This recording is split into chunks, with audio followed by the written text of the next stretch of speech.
before being taken to the hospital where he eventually succumbed to his injuries. According to the Longview News Journal, Hallsville band director Sherry Morgan said the families of the victims and their communities are heartbroken and devastated. Morgan said, "You're talking about great young men of integrity. All is not lost. They leave a legacy, so they are going to live on forever." Bitcoin Not Bombs is a launching pad for nonprofits and social entrepreneurs into the financial freedom of the Bitcoin economy. Bitcoin Not Bombs offers premium publicity campaigns designed to facilitate an organization's adoption of Bitcoin and to fully capitalize on that decision in their fundraising efforts. Bitcoin Not Bombs is fully committed to being the hub of the nonprofit sector of the Bitcoin economy, maximizing the potential cross-promotion of all our clients and commercial partners. To learn more, visit bitcoinnotbombs.com. Reuters reports New York City Mayor Bill de Blasio on Monday proposed raising taxes for the wealthiest New Yorkers to increase funding for the city's deteriorating subway system. His plan, an increase in the tax rate on individuals' income above $500,000 from 3.876% to 4.41%, would also fund half-price bus and subway rides for up to 800,000 of the city's poorest residents. The plan comes as the mayor and New York State Governor Andrew Cuomo squabble over who is responsible for the nation's largest subway system, which has suffered a surge in delays. Cuomo controls the Metropolitan Transportation Authority, the state-run corporation that operates the subway and bus system. He has the power to close it down without consulting the mayor, as he did before a winter storm in 2015. Cuomo says the city should contribute more from its own coffers since it technically owns the subway system. De Blasio said his plan would raise an additional $700 million in 2018 for the subway and bus system, and that the additional revenue could be used to borrow more funding even sooner. About 32,000 of the city's wealthiest residents would see their taxes rise. The plan would need approval from the New York Senate, which reportedly is averse to tax increases. This has been FPP Radio News. Online at fppradio.com. We have a breaking news blast on the tragic situation happening across the country in which more than 40,000 Americans have been trapped in a Confessions animal hoarding marathon on Animal Planet for the last 13 hours. The Animal Hoarders Marathon began at 9 this morning as victims were preparing for a full day before hearing the fateful sound of the show's opening credits. Almost instantly, thousands were pinned to their couches by a story of a heavyset homosexual living with his partner, his toothless sister, and 31 chihuahuas. Rescue workers rushed to free as many victims as they could. The rope secure? Rope secure. We're gonna get you out of here. Just hold on a second, ma'am. Wait, I think the next one is about monkeys. Ready? Ready! Pull! No, wait. Can I just see what happens with the feral cat? In other parts of the country, rescue workers enlisted volunteers who had already seen the episodes to spoil them for the victims. Oh, yeah, this one. This is about the lady living with the dogs in the trailer.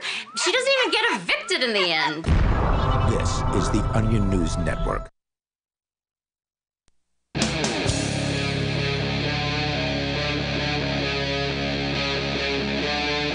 Free Talk Live.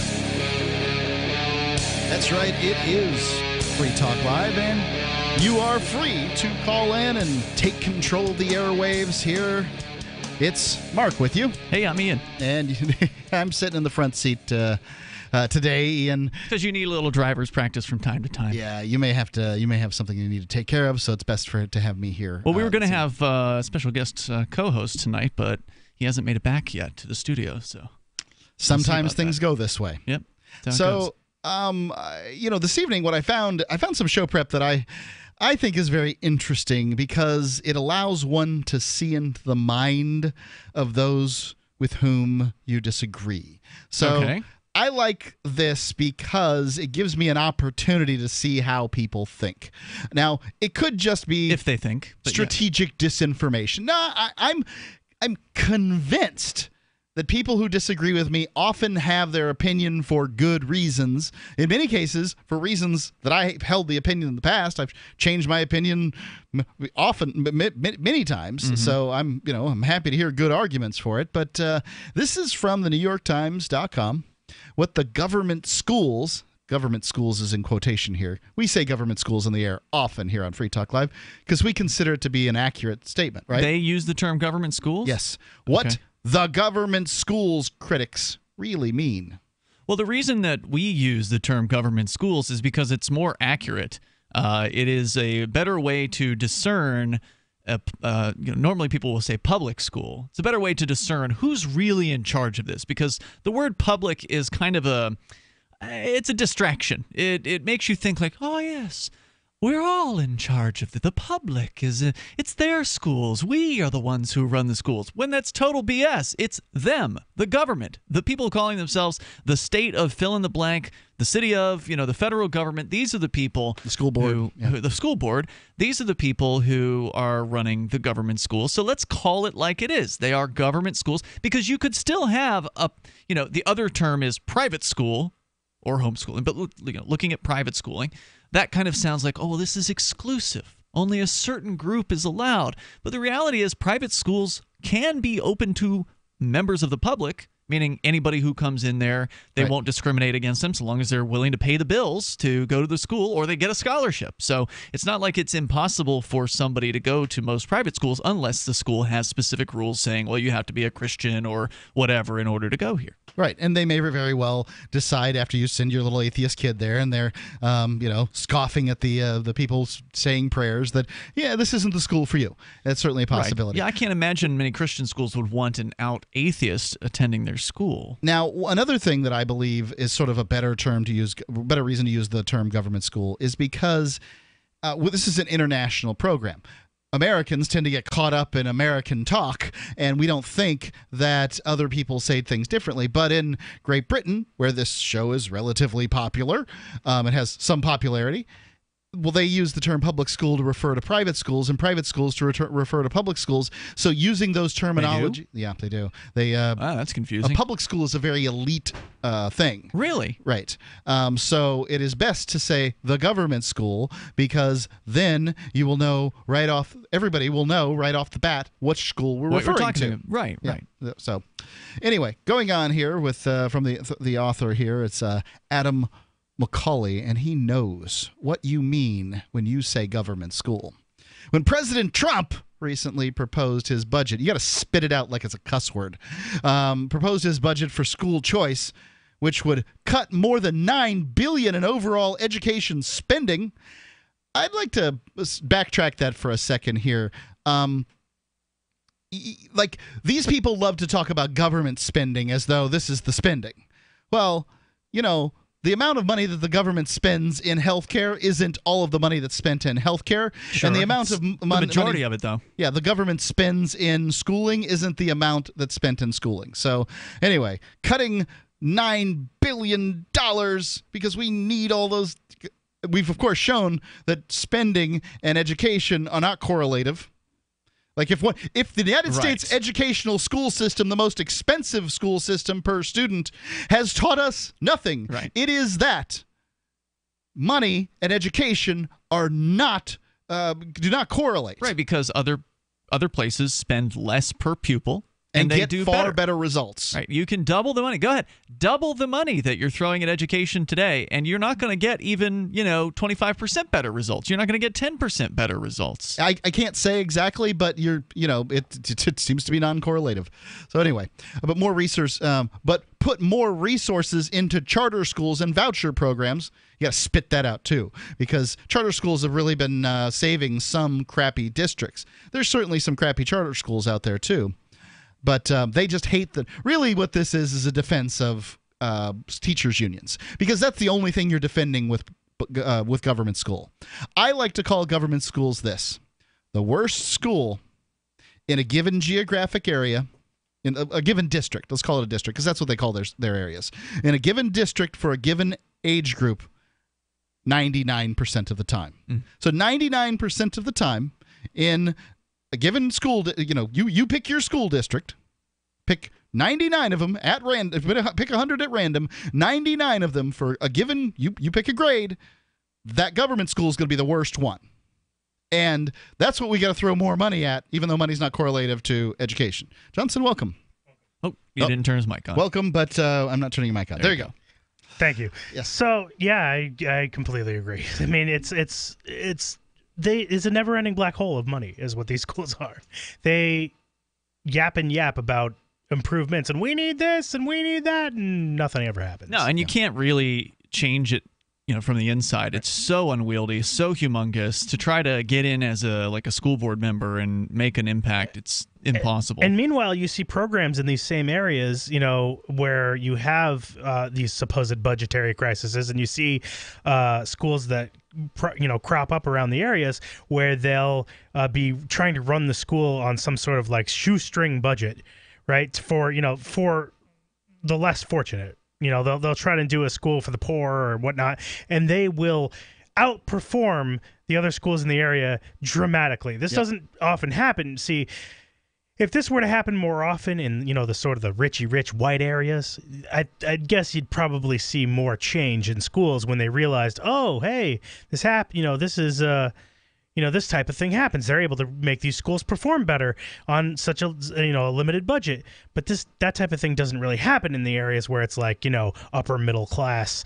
Well, the government schools are better in those areas generally, right? So they then compete against the better private schools that are also in that area, or non-governmental schools, whatever terminology you wish to use there. The non-governmental schools have to compete at a higher level, and of course, right. No problem with charging somebody who can afford to pay it. Absolutely, people are going to pay what they can to educate their kids. The entire system, it seems to me, actually, is that it's designed to distribute money, right, amongst the education system, to basically continue to disenfranchise poor people. It seems like it. It right? seems like it's designed to do that. Government schools are the first defense of government schools is what about the poor people? And my defense to that is what about the poor people? Right. In the poorest districts, you will find illiteracy rates among graduates at as high as 40%. Let me repeat that, people. 40%. 4 out of 10.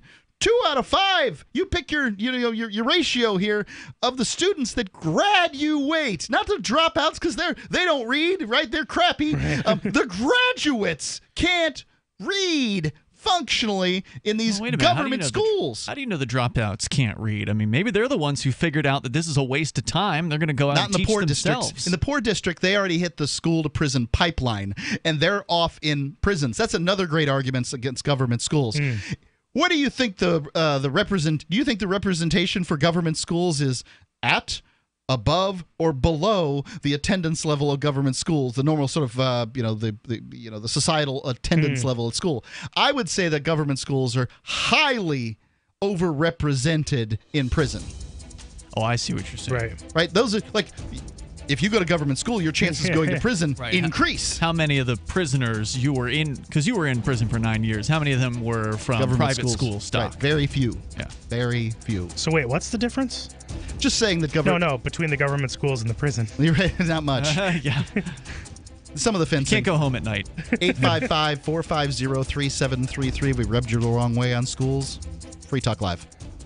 Warning. If you've recently declared bankruptcy, you're going to want to cover your ears. Because there's an alternative to bankruptcy, and it could be better than you'd ever think possible. But if you've already declared bankruptcy and have missed this opportunity, you'll want to cover your ears now. Here it is. Right now, the company that has resolved more credit card debt than anyone in the U.S. may be able to settle your debt too. You could resolve your debt with one low monthly program payment. If you call right now and qualify, Freedom Debt Relief will show you how low your monthly program payment could be for free. Call now, 1-800-660-1581. That's 1-800-660-1581. If you're struggling with debt, this could be your answer. And the bigger your debt, the more money you could save. To find out for free how much of your hard-earned money Freedom Debt Relief could help you save, call now. 1-800-660-1581. 1-800-660-1581. 1-800-660-1581.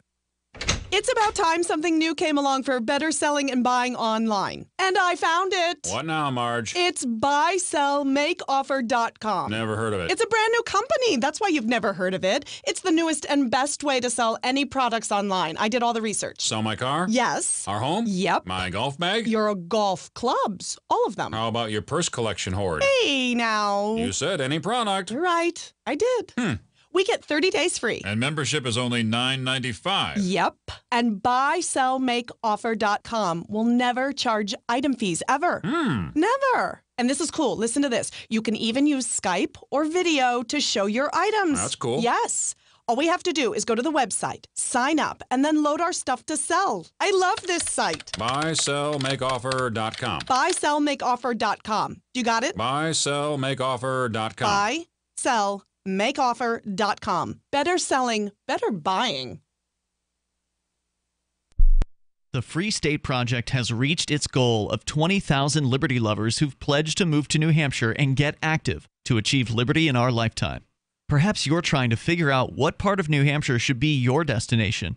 If so, consider Keene. You'll find more than 150 reasons to move to Keene at move.freekeene.com. Keene is famous for its historic, publicity-generating activism, as well as being the liberty media capital of the world. It's home to freekeene.com, New Hampshire's destination for liberty activism, news, and opinion. For years, we've been compiling over 150 reasons to move to Keene at move.freekeene.com, where you'll learn about some of what's happening here and what makes Keene a great place to live. If you love liberty, you'll probably enjoy anywhere you end up in the Shire. But do your due diligence first. Please visit move.freekeene.com for the full list of over 150 reasons to move to Keene. That's move.freekeene.com. So you've heard all 3 hours of the latest episode of Free Talk Live, and you're still hungry for liberty-oriented audio content? Did you know that we have another 24/7 audio stream at LRN.FM? The Liberty Radio Network airs the latest episodes of some of the best liberty-oriented podcasts on the internet around the clock. In addition to recorded content, you'll also hear live shows like Free Talk Live, originating from our Keene, New Hampshire studio. So listen anytime at LRN.FM. That's LRN.FM. What do you shop for that you could otherwise buy at Amazon? Pretty much everything, right? Amazon has competitive pricing and they deliver, and that's a big plus. If you could plan ahead in your shopping, would you be interested in saving up to 33%? There's a catch. You have to do your shopping in Bitcoin. But imagine those savings. It's like a huge raise. All you have to do is go to saveatpurse.com. We've saved thousands, and you can too. Plan ahead and save. Saveatpurse.com. You can connect with the Liberty Radio Network via our Facebook page at facebook.lrn.fm. That's facebook.lrn.fm.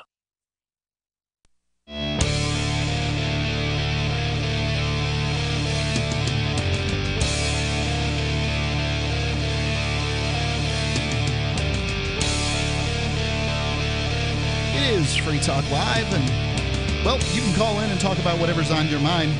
We're talking about government schools, or what government school means when we say it, according to an opinion piece here from the New York Times. We're going to get back into that, but we've got your calls coming up as well at 855 450 free like freedom, 855 450 3733, and Skype at Skype username LRN.FM. But you know what's on my mind? The price of Bitcoin.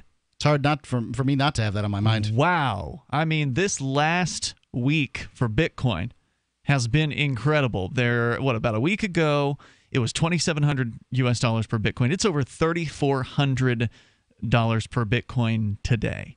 I mean, that's an incredible increase in a 1 week period of time. Whether it's going to hold out is another question, but it seems to be on the rise. It always seems to come back to where it's been. Yeah, it seems to be on the rise again. Look, if you want to get into mining Bitcoin, you should go over to pool.bitcoin.com. You can forget about the constant equipment upgrades, maintenance, all of the technical know-how that you would need to know to actually do the mining.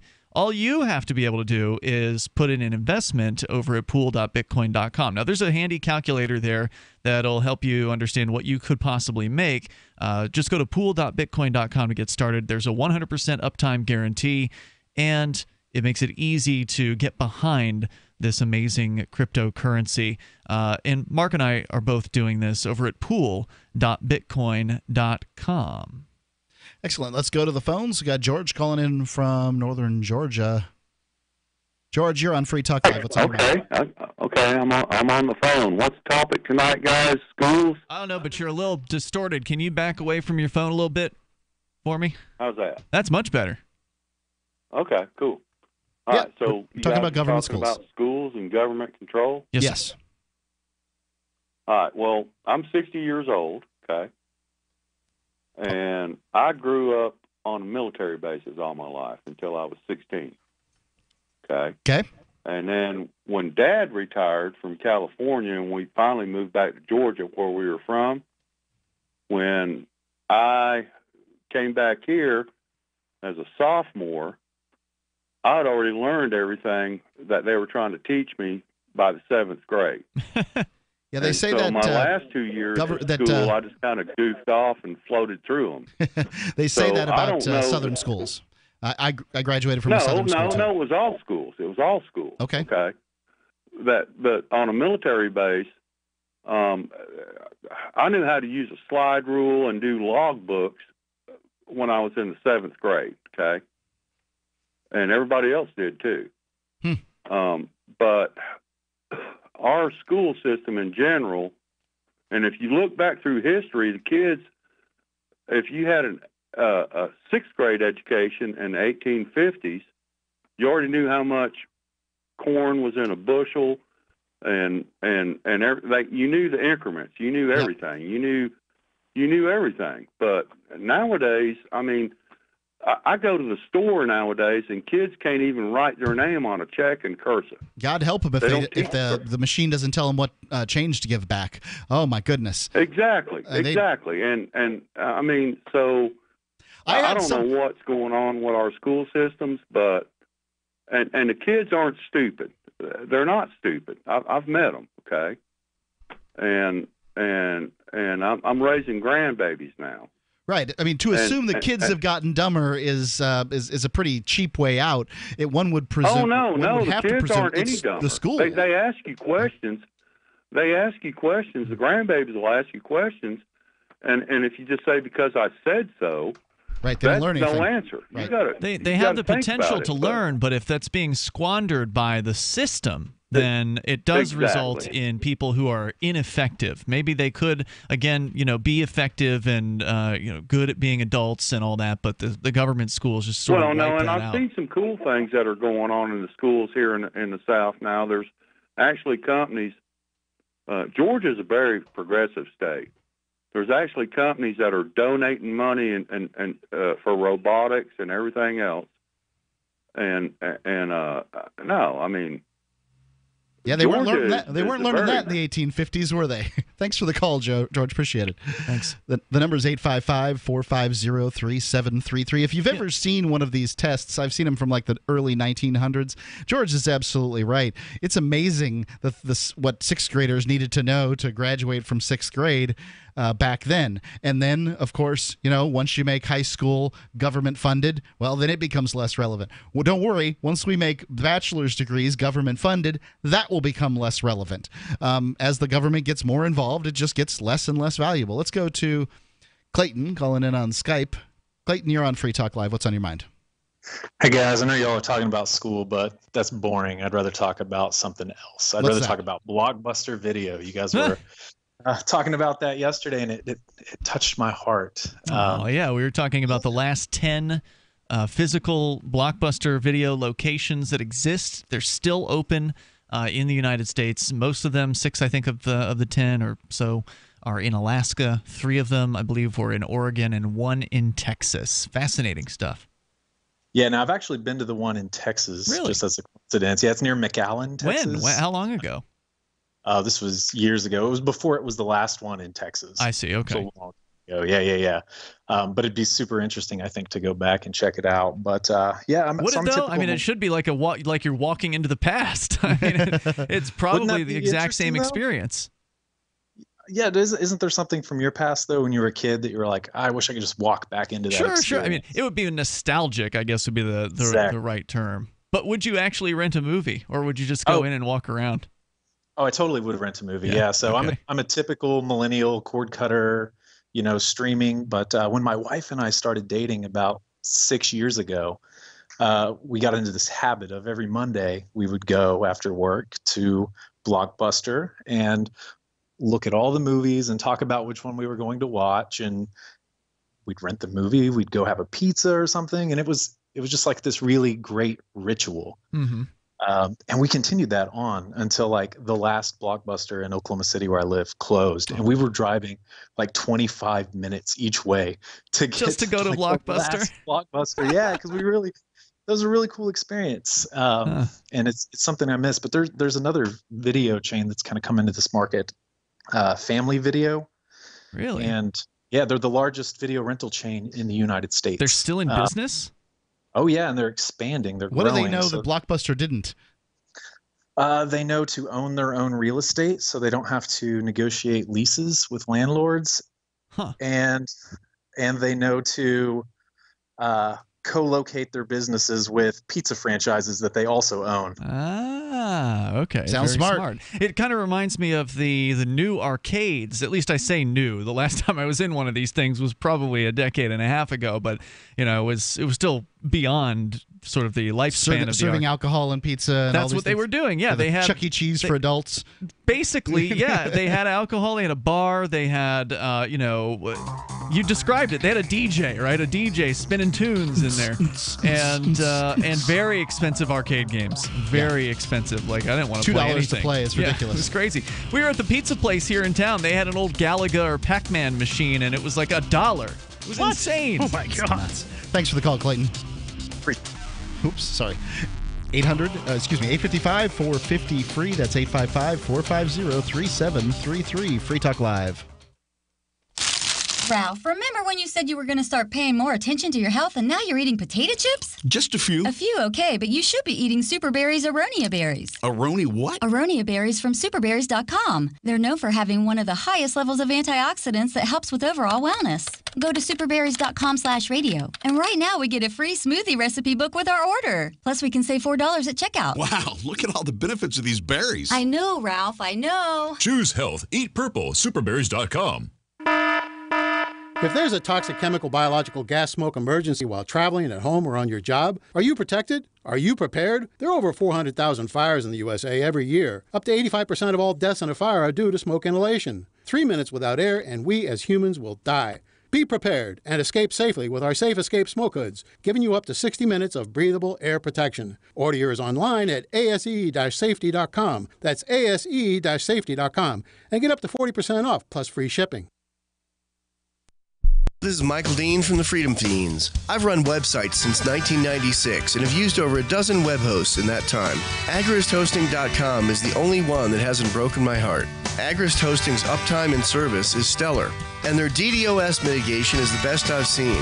That's important because if you tell the truth in this world, you'll ruffle feathers. And some people will try dirty tricks to silence your voice. No matter what the haters hit us with, Agrist Hosting keeps our websites online. If you have a mission-critical commercial presence or a world-changing activism site, you cannot tolerate any skullduggery. So go with agristhosting.com. Have a WordPress or blog site, but you're not satisfied with performance or uptime? Or just want raw hosting? Want to pay with Bitcoin? Agrist Hosting specializes in high-performance hosting with personalized service. Go to agristhosting.com and click on the button that says Get Hosted. That's agristhosting.com. Looking for a great real estate investment? Consider New Hampshire, which is ground zero for the Liberty Movement. Your first call should be to Mark Worden from Porcupine Real Estate. He's more than just a real estate agent. He's your New Hampshire concierge. Where are the best places to live? Do you want farm, city, the burbs, or forest? Do you want a duplex or multifamily building so that renters pay your mortgage? There are homes in all price ranges in New Hampshire, and Mark can help with financing too. Invest in Liberty and property. Mark Worden can help. PorcupineRealEstate.com. LRN.FM is proud to announce our official listening apps for Android and iOS devices. Now you can easily tune into our streams anywhere, anytime on your smartphone or tablet. Just visit apps.lrn.fm or search for LRN.FM in the Android or Apple app stores. Please download, rate us 5 stars, then share the link on your social media and let your friends and family know how you're listening to LRN.FM. Download it now, free at apps.lrn.fm. Is spreading the message of liberty, cryptocurrency, and peace around the globe worth $2 per month to you? As you may already know, in addition to our internet feed, LRN.FM broadcasts on free-to-air satellite across North and Central America, as well as Sub-Saharan Africa. And we've been available on satellite for free 24/7 since 2010. The LRN.FM free-to-air satellite signal is reaching some of the most oppressive regimes in the world, and there's no doubt our ideas are making an impact. You can learn more about the channel's impact by watching the 3-minute video at fund.lrn.fm. If you'd like to help free minds globally with our ideas of liberty, cryptocurrency, and peace, you can donate as little as $2 per month via fund.lrn.fm. You can help us continue and expand our satellite broadcast to multiple continents. Visit fund.lrn.fm today, and thank you for your help. Don't forget to share the link on social media. That's fund.lrn.fm. While our satellite channel is free to listen to, it's not free for us. You can help us cover our satellite costs with the chip-in on the right side of the page at lrn.fm.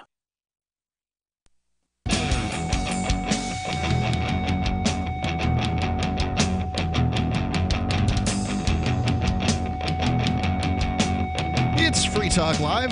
It's Mark with you. And Ian. And Johnson. Call in, talk about whatever's on your mind. We're talking about what does government school really mean? And we're going to get back into that. But actually, I was talking with a guy today, Mark, about Simbi, Simbi.com, S-I-M-B-I. We've been discussing the idea that you don't need money to do business over at Simbi.com. It's a slick and easy-to-use marketplace where you trade your talents for other people's services and abilities. You can forget the old economy. This is your economy, Simbi.com. You won't believe the diversity of services on Simbi.com. I told him that what he needed to get done was like taking some information from a web page from a business and sort of turning that into like a written presentation. So not something that should take too long, but like he was asking me if I wanted to do it. I'm like, dude, I got my hands full. I don't have time for this, but I bet you might be able to find somebody who could do it for you over at Simbi.com. So he said he was going to check it out. It's hundreds of thousands of people acting in the symbiotic economy. You can get your account at Simbi.com. Mark, do they give you some gratis amount of Simbi when you open the account? You start out by giving information and doing tasks. You'll get some Simbi to work with. That's how they inflate their currency. They'll add more to it. As more people come, they have more Simbi. Rather than more people working for the same amount of Simbi driving up the value of Simbi, they just keep adding it as people come in.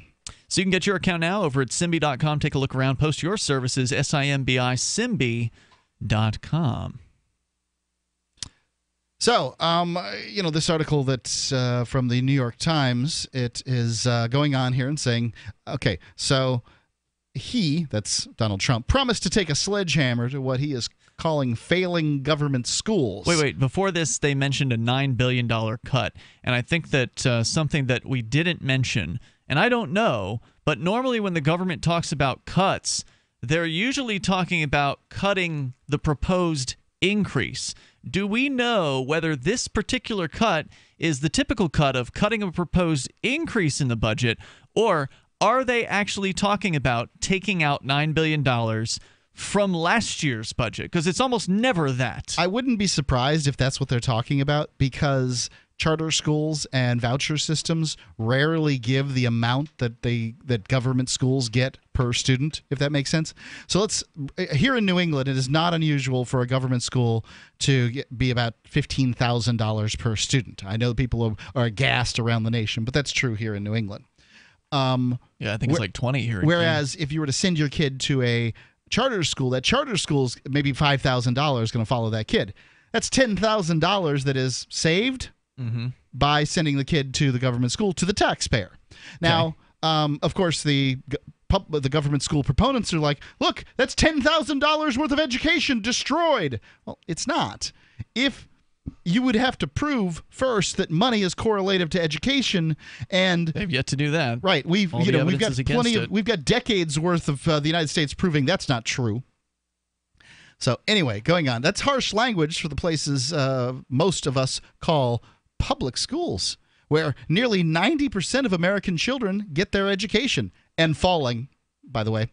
But in certain conservative circles, the phrase "get your kids out of there," the phrase "government schools" has become ubiquitous as it is contemptuous. Okay, good. Yeah. What most people probably hear is in this unmistakable refrain of the American libertarianism, for which all government school is big and bad. The point of calling public schools government schools is to conjure the specter of pathologically inefficient, power-mad bureaucrats. Accordingly, right-wing think tanks like the Mackinac Center for Public Policy, the Heartland Institute, and the Acton Institute. So the suggestion here is that, oh, well, these are our teachers. These aren't power-mad bureaucrats. These are the people that we've entrusted to educate the next generation of doers and thinkers and creators and political leaders. These are our prisoners, teachers.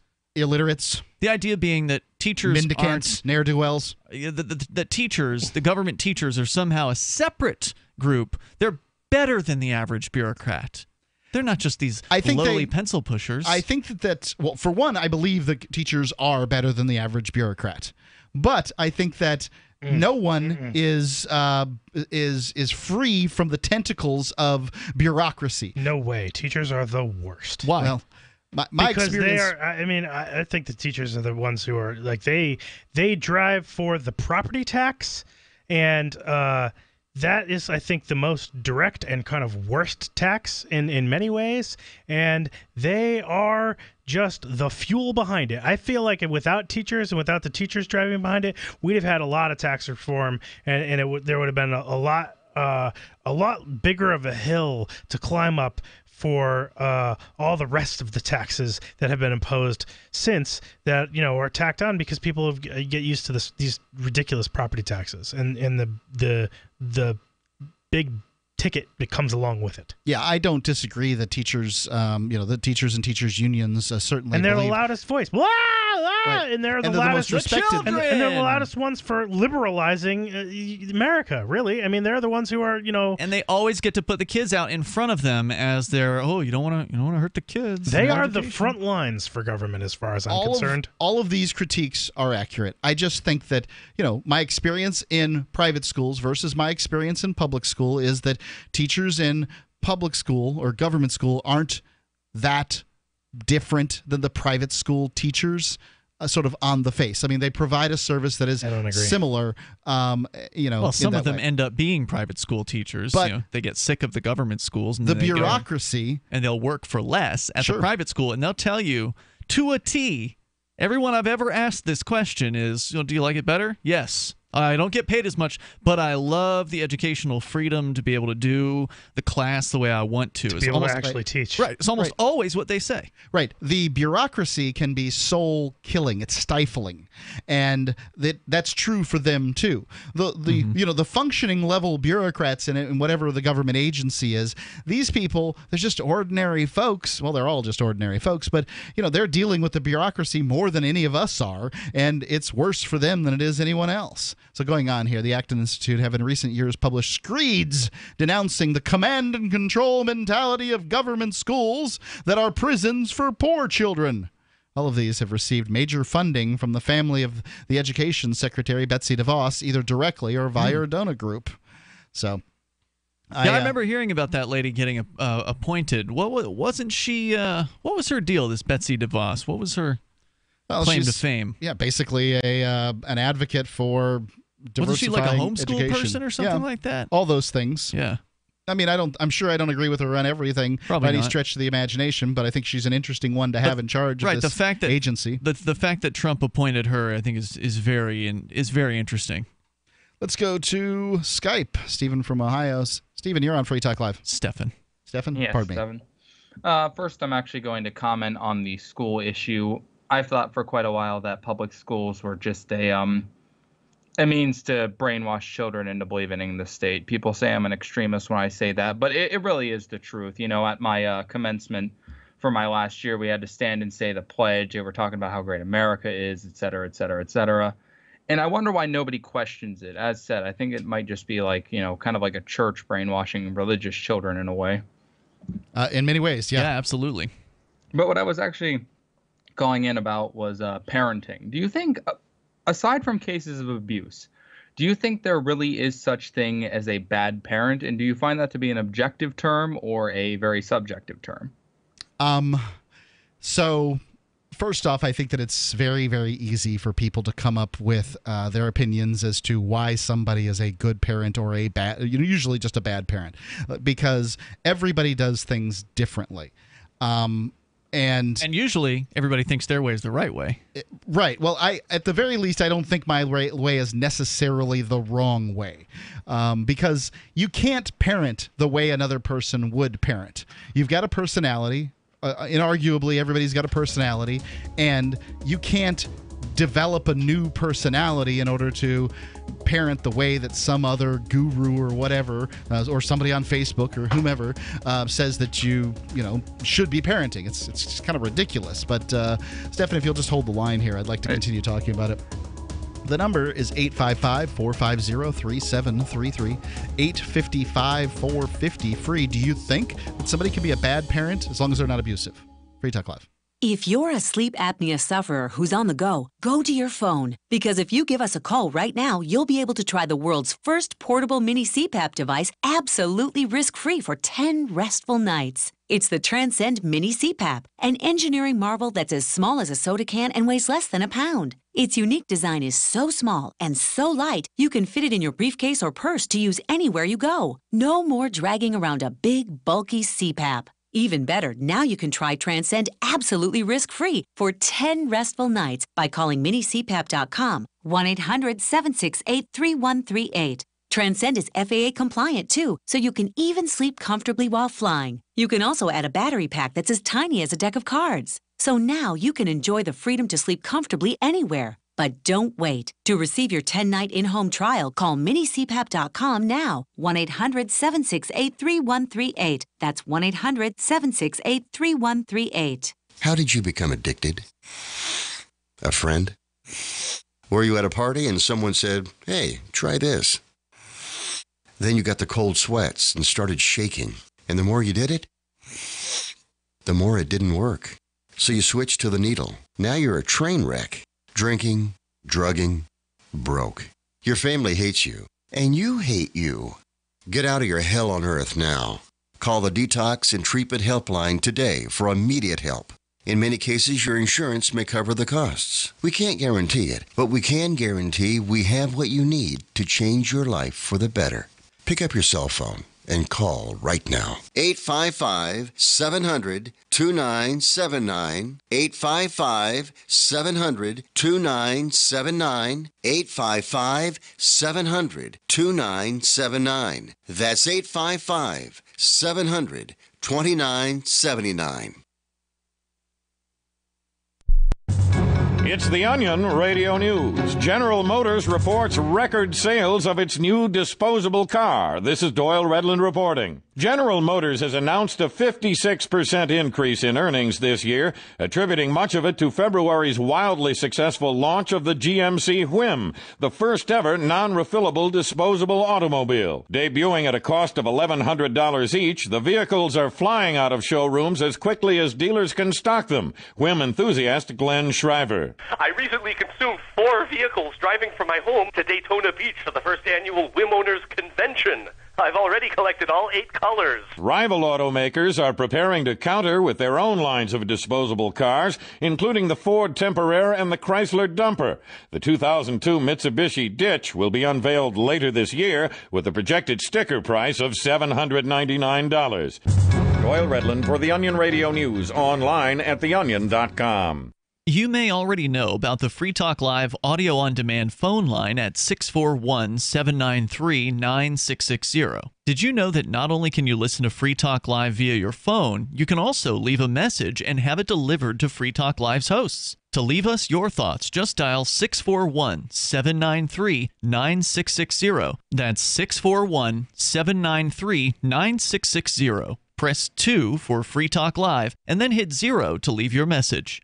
Are you tired of governments murdering people around the world? Stop using their money. There is an alternative. Bitcoin is a stateless, free market, non-political currency. Bitcoin cannot be inflated or controlled by any government. By using their money, you're helping the state. Stop doing it. You have an incredible alternative available now. Learn it, use it, spread it. Get started with Bitcoin at bitcoin.com. That's bitcoin.com. Help get LRN.FM into more ears. Visit promote.lrn.fm for a free bumper sticker, flyers, banners, graphics, and more. Promote.lrn.fm.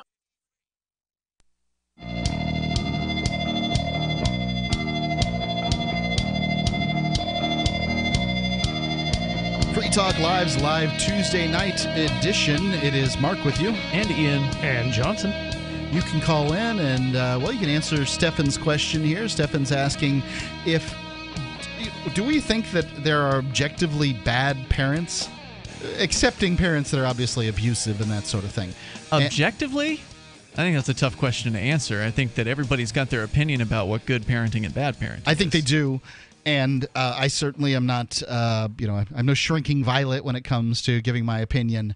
But I'm going to go ahead and say, yes, there are objectively bad parents out there. Neglect, letting your kid just sort of learn, letting other parents parent your kid for you, those sorts of things negligence is not child care to my mind. So, yeah, I'm going to go ahead and say that that's the case. Let's bring Stefan back here on Skype. I should have worded it a bit differently. I shouldn't have said objective. I should have said something like that the vast majority of people could agree is good or bad parenting. And it's good that you brought up neglect, because I have some very strong opinions on this. But do you think, besides from neglect, carelessness is a bit like it? Like a close family friend of mine has a daughter who is 18 years old, and she ended up getting pregnant. Oh, no. And I think, that's a little young to get pregnant until you realize that this girl was sneaking out of the house every single night and, having sex with somebody without her mom knowing. And do you think that that's partially the mother's fault? Because I personally think it is. That she got pregnant? Your kid. No, that she was sneaking out of the house and having sexual activities with other people. Was this at 18 or 17? This was at 17 years old. Keep in mind, this guy was 32 years old. I hear you. Okay, the problems with the mother's parenting occurred before this happened. Sure. Whatever, this is a symptom of the problem. She doesn't want to communicate with her mother about what she wants to do, which is to go have sex with somebody in the middle of the night or go party or whatever it is that leads to those things. This had been going on for years. She just got pregnant at age 17, however. Sure, apparently she had been doing this since she was 13 years old. I believe that. Sneaking out middle of the night, climbing out the window, that kind of thing. Yeah, exactly. And, that could also bring in, things like consent. But you think that maybe some parents don't talk to their kids about stuff like this enough. It seems like, like a good talking to. But if she'd been doing it for a long time, apparently she was pretty good with the situation. So, like she was doing some kind of birth control effectively. Really what this, at a 17-year-old, you're basically talking about an adult, and adults are going to do adult things. I don't think a person should be having sex until they can support themselves and a child. But that could be as late as 30 these days, and I understand that the world is going to operate differently than I think it should. Driven towards that activity, they especially at a are. young age. Yeah, you can't stop them. So really what you have to do is you have to do sort of loss control in that situation. And the loss control is, let's talk about venereal diseases. Let's talk about pregnancy. Let's talk about how to avoid these things and what these things happening can do to your life, because it's the single biggest thing as far as an indicator of how well you're going to do in life is how early you have a kid and whether or not that kid's had in wedlock or not. Well, I was discussing this with somebody at a church, actually, because I was really concerned for this girl and didn't know who else to go to ask about things like this. And the pastor had told me that possibly, how widely available pornography is nowadays, and how open the internet is, that kids are going to find this stuff. I mean, what do you think of that theory? What does that have to do? What does finding pornography have anything to do with the drive of a young person to want to experiment sexually? He had told me that, kids might not know about, how to do these things if they don't see it beforehand. I mean, what do you take from that? I don't think that you can learn how to do any sex very effectively from watching pornography. I think there's... Well, you know what part to put where. Yeah, that's true. But you learn that on a farm, too. I don't you mean go by for watching. that. Yeah, I don't go for that. You can ladening the kid with guilt, that works to some extent. Now, what's it do to them get them later? to stop not have sex? You mean like you're going to burn in hell? That kind of ladening with guilt? Yeah, absolutely. They've got these. You think that works? What's that? You think that works? It prevents some kids from having sex. Why is it frequently that the pastor's daughter, the preacher's kids are always the ones that are the most sexually active? Yeah, almost 100% of the time. All I'm saying is that some of these kids take these abstinence vows, and some of these kids keep these abstinence vows. I know someone. I've met someone. Not the preacher's kids that kept it until 29. Was it the preacher's kid? Look, I don't know anything about preachers' kids. These are kids that are making their own choices versus ones that were. Okay, so preachers' kids that is a relatively small segment of the It's not population. even the ones I know. When I went to Christian camp as a teenager, that was what everybody talked about, was that whoever was there I as the understand. preacher's kid. Now you're in the realm of gossip amongst 11-year-olds at a summer camp. I'm sorry, I just don't. We were teenagers. I don't care about that. That's fine. Somebody told you that. Are you talking about how kids used to scare the crap out of? I mean, how parents used to scare the crap out of their kids by saying oh, if you grab a butt, there will be a fur on your knuckles, and then the kid will check their knuckles or something like that, or you'll go blind. I think they've used a variety of things to guilt people into it. I'm just saying that there's consequences for this guilt use that come on later in life. I think that you can blame 33% of the kink industry on parents guilting the hell out of their kids. Really, well, it's not just guilt. I mean, do you believe in the scare tactics that a lot of churches use, for example? You'll go blind. Do you think that's a deterrent? I don't think or they do you need think to. that's scar They can the say kid? you'll get pregnant and be poor for the rest of your life and be telling the truth. Do they still try the blind thing? Is that really? No, I don't think so. I mean, I heard that at a Catholic school that I went to when I was 11 years old. Well, not a Catholic school. It was Vacation Bible School at a Catholic church. And they had openly said, you'll go blind if you kiss somebody in the parking lot or something. Oh, I thought that was only for self-pleasuring is when you go blind. So now That's they're what saying, it was for. Right, okay. So now they're saying even just kissing or maybe hugging, front hugging, will that also make you go blind? Because I know some of the Christians are against that. Front hugging, yeah. Got to do the Christian side hug. Right. What is front? Oh, full on front hugging somebody? Yes. How is that even remotely sexual? You should ask some of these Christian people because they have the Christian side hug. Now, whether that's real or not, I don't Stefan. know. Have you never Are they trying to make a cross? Have you never hugged a woman and thought to yourself, "I'm feeling her boobs against my chest"? Have you never? I will neither confirm nor deny. Right. I mean, absolutely. So that's what they're referencing there. Thanks for the call, Stefan. I mean, could a female also say, "I'm feeling this dude's Johnson"? They could feel they could claim all kinds of things. Yes, and I suspect they're frequently thought about that in their own minds. Thanks for the call, Stefan. Appreciate it. The number is 855-450-3733, or Stefan called in on Skype. Our username there is LRN.FM, and you'll get great sound quality there. How many years has it been since we talked about the Christian side hug? That has to go back to WTMY in Florida, and when we were a local show. I think it was later than that, but I feel like it goes back. There was a rap song that went with it. Give the old Christian side hug. That's what I'm talking about. That Christian side hug. That's what I'm talking about. When we first found that years ago. You got to get with Christ's love. Yeah, right. I don't remember the rest of it. I was trying to find the lyrics here, and we can post that up on our Facebook page. It's an internet classic, folks. And if you haven't had a chance to hear this, you gotta see it, because they're nothing better than white people rapping about Christian side hugs. I'm a rough rider filled up with Christ love. Give me that Christian side hug. That Christian side hug. These are the EG rules, so pay attention. It's essential. This ain't no front hug zone. You ain't that fly. You ain't my Jones. Stop and listen. No front hugs and no kissing. I ain't scared to call your mama. You'll be riding home in a coma. Damn, that's some pretty. That sounds like a threat. Indeed, it is. I got my groove. You ain't got nothing. Follow these rules, cause we ain't bluffing. Nuh-uh. You ain't no rabbi. You ain't no priest. So rise up off me like the shortbread with no yeast. Now, don't use that front hug, boy. That makes us awkward. That's inappropriate. You back up off her, because we want to keep our mind pure. Want to keep away from sin. Only the boys want to do the front hug. that means it's you too, girl. Only one arm around him. And then their hook, which is, give me that Christian side hug. Yeah.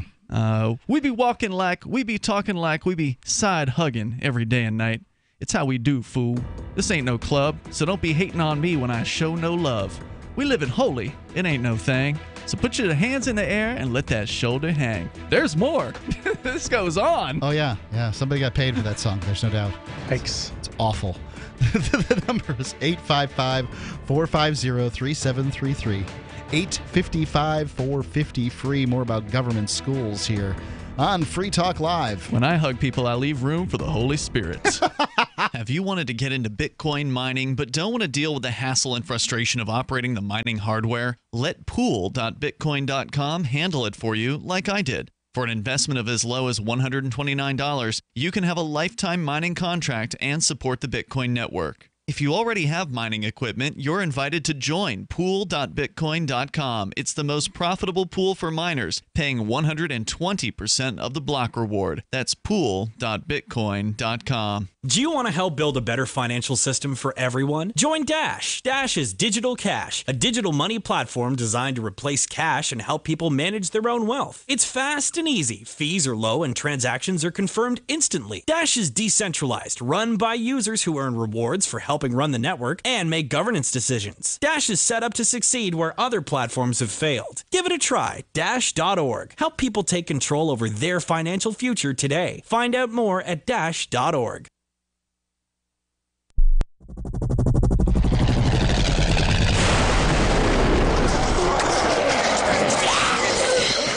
In Survivor Max 2, School Bites, Max must scavenge through a wasteland swarming with the undead. Desperate to find the medicine he needs, he discovers a community of survivors at his former school. Has he finally found the safe haven he's been looking for, or will he discover that school bites? Look for Survivor Max on Facebook, read reviews on Amazon, and read Chapter 1 at survivormax.com. There are lots of ways to listen to Free Talk Live. Our podcast has been around since podcasts began, and now the FTL feed is loaded with content besides our full show archives. Did you know that we make it easy for you to customize your podcast subscriptions? We have different feeds, one that includes only our full shows, one with just the Daily Digest, and one with just the Edgington Post. You decide what you listen to. It's quick and easy to customize your feeds at feeds.freetalklive.com. That's feeds.freetalklive.com. You're listening to the live edition of Free Talk Live. Hour number 2 is next after the news here on the Liberty Radio Network at LRN.FM. From Keene in the Shire, the Liberty Media capital of the world, this is Daryl W. Perry, host of FPP Radio News for Tuesday, August 8th, 2017. Silver is trading at $16.39 per ounce. Gold is valued at $1,264 per ounce. Bitcoin is trading at 3.8 cents, and the average price of Bitcoin is $3,450. Antiwar.com reports Pentagon officials say a discussion is ongoing about the possibility of granting U.S. forces in the Philippines authority to conduct airstrikes against that nation's the Islamic State affiliate, and the announcement and naming of the new operation could happen within the next 24 hours. Affiliates of the Islamic State have been active in southern Philippines in recent months, seizing the city of Marawi and leading to a protracted battle with the Philippine military, which the U.S. has been participating in a limited role. The U.S. is always keen for deeper military involvement in the Philippines, especially as President Duterte was until recently talking about his interest in getting the U.S. military out of his country entirely. This could just be the pretext to get the U.S. dug in even deeper. Duterte has also been courting ties with Russia and China, but now seems to be committed to the U.S., greeting Secretary of State Rex Tillerson by declaring himself to be America's humble friend in Southeast Asia. For nearly 40 years, Roberts & Roberts Brokerage has been a trusted source for buying and selling precious metals like gold and silver. They also take Bitcoin for precious metal purchases and have permanently removed the minimum purchase amount for all orders paid in the digital currency. Call Roberts & Roberts today for knowledgeable advice on buying and selling precious metals and a forward-thinking approach to new technologies. 800-874-9760 or visit online at rrbi.co. UPI reports an 11-year-old Boy Scout died Monday from injuries after a boating accident in East Texas that took the lives of 2 other Boy Scouts 2 days earlier, according to authorities. 11-year-old Thomas Larry had been hospitalized in Shreveport, Louisiana since he was discovered Saturday. The 2 other victims, William Brannon and Heath Fichot, were found dead at the time of the accident. All 3 boys were members of a Boy Scout troop out of Hallsville, Texas. The accident occurred Saturday afternoon in Lake of the Pines, Texas, located about 150 miles east of Dallas. The Boy Scouts were in a sailboat when the sail collided with transmission power lines overhead. The Texas Parks and Wildlife Department said the boys may have been electrocuted as a result. Texas Park and Wildlife Department said the accident is being investigated. Texas Game Warden Quint Balcom told local media it was a tragic scene. Larry was found unresponsive by bystanders further away and given CPR before being taken to the hospital, where he eventually succumbed to his injuries. According to the Longview News Journal, Hallsville Band Director Sherry Morgan said the families of the victims and their communities are heartbroken and devastated. Morgan said, "You're talking about great young men, men of integrity. All is not lost. They leave a legacy, so they are going to live on forever." Bitcoin Not Bombs is a launching pad for nonprofits and social entrepreneurs into the financial freedom of the Bitcoin economy. Bitcoin Not Bombs offers premium publicity campaigns designed to facilitate an organization's adoption of Bitcoin and to fully capitalize on that decision in their fundraising efforts. Bitcoin Not Bombs is fully committed to being the hub of the nonprofit sector of the Bitcoin economy, maximizing the potential cross-promotion of all our clients and commercial partners. To learn more, visit bitcoinnotbombs.com.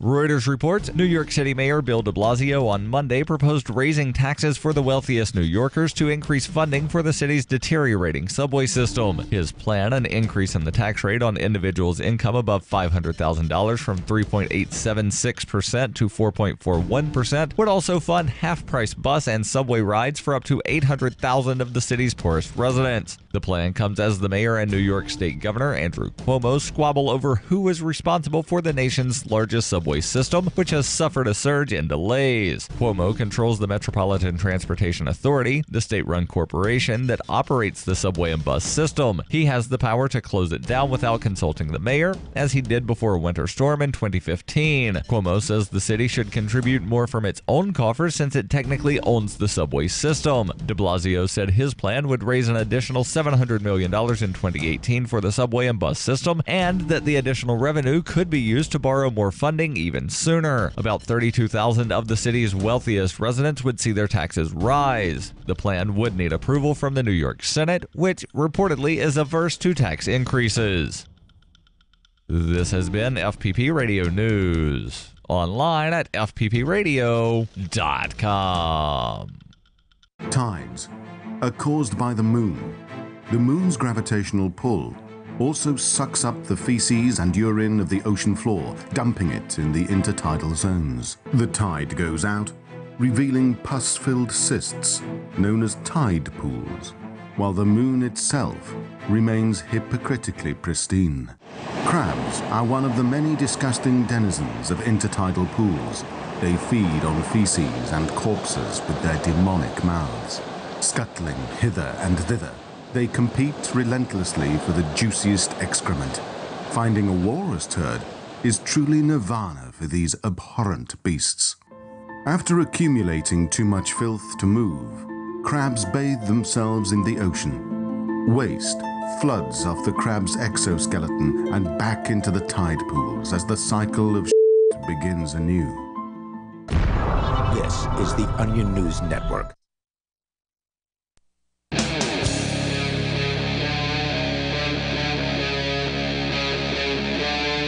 Free Talk Live.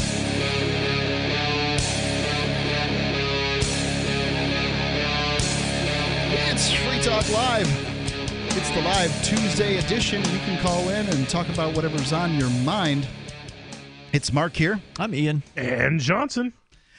The number's 855-450-3733. What we've been talking about is, well, the New York Times has an opinion piece here, and they seem to know exactly what conservatives and libertarians mean when they say government school. And they're going to enlighten us here. So going on, they've tossed in the term libertarian on a regular basis here. Good. I'm really glad to hear that because you know when the mainstream media is attacking you, you're doing something right. And if the libertarians are perceived of as enough of a threat in whether it's sort of political culture, social media, or whatever it is they think, because obviously the Libertarian Party hasn't really done much anywhere to be an actual threat to anybody, except for here in New Hampshire, where we've actually got some state reps who are Libertarian Party members. But maybe it's the ideas that are penetrating out there. The Ron Paul that he really put the ideas of liberty out there in 2008 and 2012, and got filled large auditoriums full of people when he spoke. Maybe that was kind of a tell. Maybe that was an indicator to these these statists, these people who love the government, that hey, perhaps people are starting to look at other options. Perhaps they're thinking outside the box. I mean, Johnson, you're wearing this shirt tonight. Nobody for president. I just figured that was something you picked up at a Liberty Festival or from one of our friends, because we I think Drew from Arizona, one of the guys behind the Ernie Hancock show, he made the signs, the yard signs during the 2016 campaign. Nobody for president. I just figured he got that. And it looks almost identical to those signs. You got this shirt at Walmart. Yep. Wow. Yeah. Wow. I mean, it's one of the most surprised. poignant. It's one of the most poignant political or anti-political statements, if you will, that you could possibly put on your body, and it came from Walmart. Right. Amazing to me. It's not much different than the bumper stickers that were asking. They were saying "giant meteor" for president 2017 or 2016, because that'd be better than either of the choices. We'd rather all die than these two choices. So I don't know. Maybe that's an indication that maybe I'm just looking too deep into it, but it certainly seems like an indication that maybe that's why you've got these articles attacking libertarianism. They're feeling like there's a threat. The libertarian tradition is indebted, above all, to the Chicago economist Milton Friedman, who published a hugely influential 1955 paper, The Role of Government in Education. A true believer in the power of free markets to solve all humanity's problems, Friedman argued that government schools are intrinsically inefficient and unjustified. He proposed that taxpayers should give money to parents and allow them to choose where to spend education dollars in a marketplace of freely competing private providers. Well, that's not really a libertarian position. That's sort of a stopgap measure at best. The true libertarian position is that parents should never be taxed in the first place, and nor should anyone else, because if that is actually what Friedman proposed, and I don't doubt that it was. I know it is. If you take Milton and Rose Friedman Foundation, that's what they say. Yeah. So I mean, that's just a school choice thing, and that's still a tax-based system. It's still transferring wealth from those who do not have kids to those who do have kids, and it's not fair. It shouldn't exist. If I want to support a school as somebody who doesn't have kids, I should be able to make that choice. But if for whatever reason I don't want to, I should make that choice too. And that proposal doesn't allow for that. But the attacks on government schools have a much older, darker heritage. They have their roots in American slavery, Jim Crow-era segregation, anti-Catholic sentiment, and a particular form of Christian fundamentalism. And those roots are still visible today. Okay. Right. That's what it has to, this is where it has to go. Freedom, whenever you talk about it, the ability to make a choice is always racist. Every single time. Huh? That's what they say every time. Did you not hear what they just said? Well, let me go on. Before the Civil War, the South was largely free of public schools. That changed during Reconstruction when it did. A former Confederate Army chaplain and a leader of the Southern Presbyterian Church, Robert Louis Dabney, was not happy about it. An avid defender of the biblical righteousness of slavery. But wait a minute. I'm sorry. Maybe I'm misremembering, but didn't government schools come about because one of the religions, it was either the Catholics or the Christians, one of them was, or the Protestants, one of them was in charge of most of the schools, and the other side wanted to create a government school to counter the first. I forget if it was the Catholic schools that already existed. It was the Protestants not wanting the Catholics to offer free schools to people and thus funded by the Catholics. Right. Not funded by taxes. Right. Catholic schools for free to the poor people. The poor people then become converted to Catholicism, and thus what we need to do is we need to put government schools together in order to do that. They do mention anti-Catholic sentiment here, but anti-Catholic sentiment doesn't have the modern currency that just flat out claims of racism do. Okay. So, and I have no doubt that there are racists that were not happy about the government school options. But going on here, Dabney railed against the new public schools in the 1870s. He invaded Just to be against, clear, this is a Presbyterian railing. They're saying yes, the author of this New York Times article is saying a Presbyterian preacher railed against the public schools. Those public schools were created by Protestants? Well, Ian, the history of government schools in this country, is sort of a long and halting one. And different communities brought them about for different reasons. Mm-hmm. And, there were fewer government schools in the South before the Civil War than there were after. Reconstruction brought what was a more northern tradition down to the South, if that makes sense to you. So anyway, he invaded against the unrighteousness of taxing his oppressed white brethren to provide pretend education to the brats of black paupers. For Dabney, the root of the evil in the Yankee theory of popular state education was democratic government itself, which inferred with the liberty I'm of lost. Excuse what me, was just being said interfered there? with the liberty of the slaver South. What was being said there? So this guy is mad. This preacher from back in the day was mad because black people were getting an education. Basically, he was mad because the taxation was going on. Whites were being taxed to give education to blacks. I see.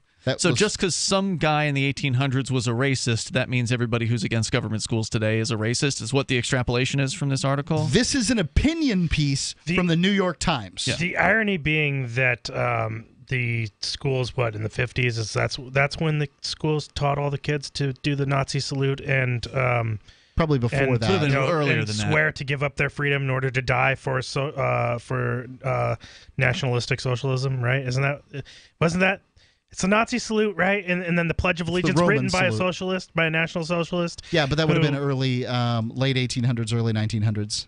Right. Yeah. But it was Nazi salute and Nazi socialist pledge to die, giving up your freedom for the country in order to pledge loyalty, right? But that's not racist. That has nothing to do with racism, even though killed Jews, right? That's nothing to do with racism, except for being completely attached to the Nazis, and that's what they were teaching all of American being school a modern liberal to this means, day. Being a modern liberal means that you can dodge all of the old racism because you don't believe it anymore. Oh, right. But being a modern conservative means that you are painted with all the old racism, even if you say you don't believe any of that stuff. And it's no doubt racism still exists, and it probably exists on both sides. But it's just. Like, you've lost the ability to converse civilly when this card comes out. Like, this is all they've got left is when you say government schools, what you're really saying is you hate ethnic people or something.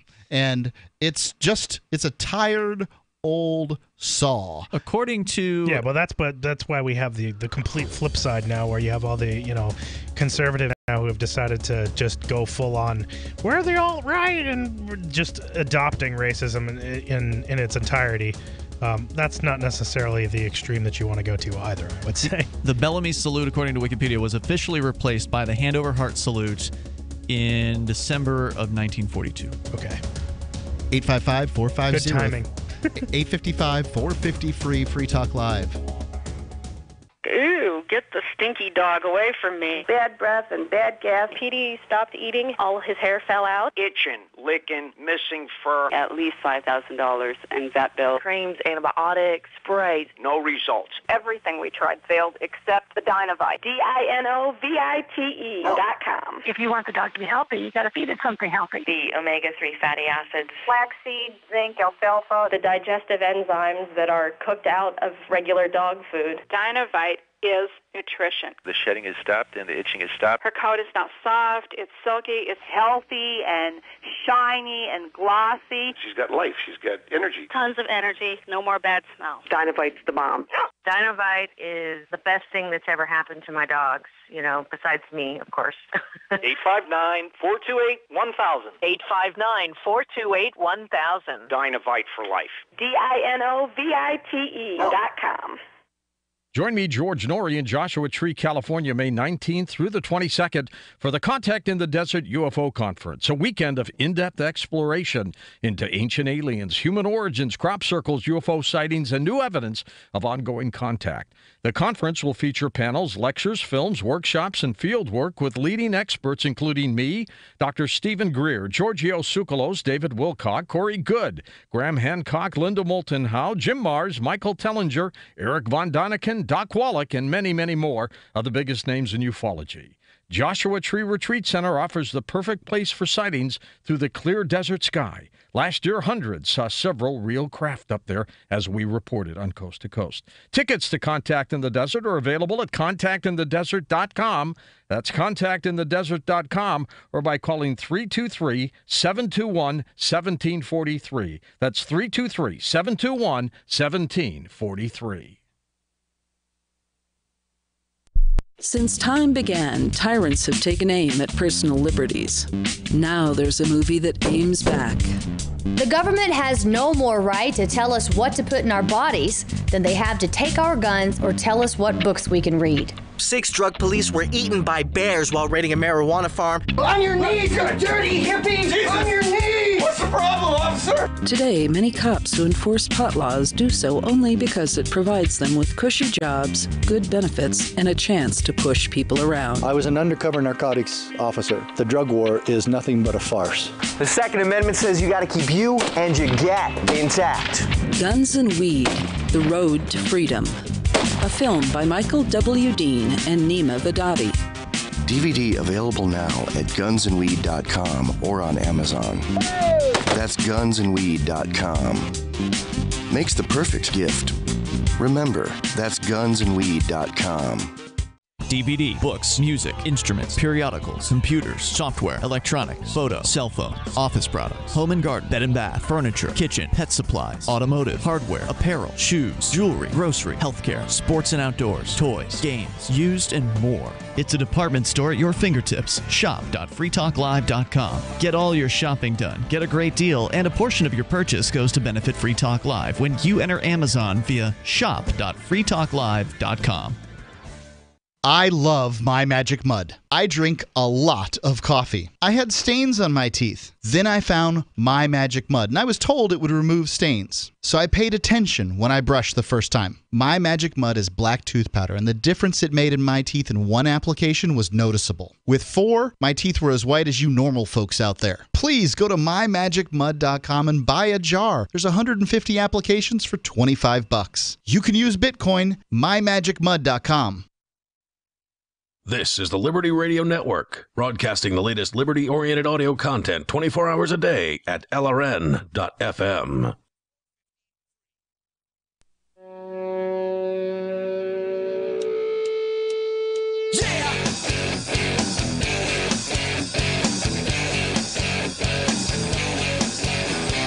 Free Talk Live. Talking about what it really means when libertarians say government school. It's this revealing piece here from the New York Times. They're laying it right on the line. They're showing the history of people who haven't liked government schools, so therefore we're all racists. Now, can you wear body armor into a government school as a student? I presume you can. I wonder about that. Does it get caught? Is Kevlar? What is it? Is it a metal? Would it get caught by a metal detector? No, it's not a metal. No, I don't think it. I don't think it necessarily would. What you're referring to is our sponsor, BulletBlocker.com, and the company started out. It was founded by a former Army Ranger and a firearms instructor. Those are two different people, by the way. And their goal was to make backpacks to protect kids in case of a school shooting, which is nice, right? Like, it's good to have something bulletproof right next to you in case bullets start flying. But as you're running away, sure. Yeah. What's even better is having a jacket that stops bullets, and now they've got a whole line of clothing and, of course, backpacks and briefcases and things like that. And that really, I mean, you got to have a nice jacket. You might as well have a nice jacket that stops bullets, too, especially one that's attractive, well-made, right here in the U.S. You can get something for the whole family. This isn't the kind of thing you get a second chance at. Go check out the selection at BulletBlocker.com. The lives in your family are priceless. Protect them at BulletBlocker.com. I got one of these, and you need to. There's a little bit of lead time, right? Like, this isn't a return in 3 days situation. So you want to be ready for this winter. Well, BulletBlocker.com now. Let's go to Mark calling in Utah from Utah. Mark, you're on Free Talk Live. Hey guys, today I wanted to talk first before I get into my point on the roads. I just want to say I got a 3D printer that just shipped to me yesterday, so I'm super stoked about getting that thing started. Cool. What are you going to make with it? I'm actually working on a free energy device. Just like a little thing like that. So, how are you going to make who knows, right? You probably know better than I, but how could you make a free energy device out of plastic printed parts? Oh, that's just the molding that I'm going to basically. I'm working on an electromagnet, sort of specialized type of electromagnet, and so this is just sort of the mold that I'm going to wrap the wire around. A lot easier than building it by hand. Neat. Well, let us know how it goes. Yeah, I'm ready for free energy. I want that now. Yeah, I'm ready too. I want that yesterday. All right, so my initial point was that everybody who argues against, those of us who don't like the government, they always use the argument about who will build the roads and who will maintain the roads. Well, the question has finally been answered. There's a neighborhood that was run by an HOA in San Francisco, and this is actually Nancy Pelosi's and Barbara Feinstein's neighborhood, or Dianne Feinstein, my bad. So Dianne Feinstein and Pelosi's neighborhood, it was run by an HOA, and the city's been, maintaining the roads, and the HOA was supposed to pay the city to maintain these roads. Well, they haven't paid those fines in like 11 years, and so the city auctioned off the neighborhood streets, and one of the residents of the neighborhood bought the streets, and they're going to recover they're thinking about recovering their investment by selling parking spaces on the street. There you go. People can can drive around or whatever. I'd put up a toll only for Feinstein and Pelosi. Yeah, no kidding, right? Indeed. All right, guys. There are actually quite a few. Thank you for the call, Mark. Quite a few private roads in California because traffic is just so god awful down there in like L.A.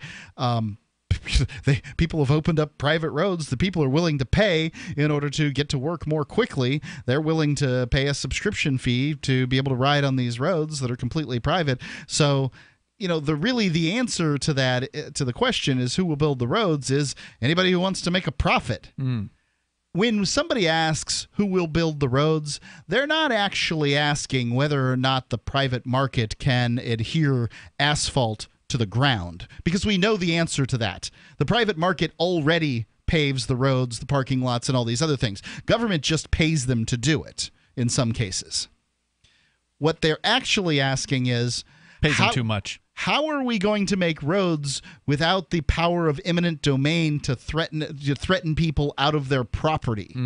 And, well, the answer to that is auction theory. You're going to have to do a little more research than what I'm going to say to you right now in order for it to be convincing. So if you want to be convinced, then you can look up auction theory. If you want to be comfortable in your position that nobody but the government can handle roads, just sit there in your ignorance. Sit there smelling of your own filth. But I'm going to go ahead and make the quick argument for auction theory.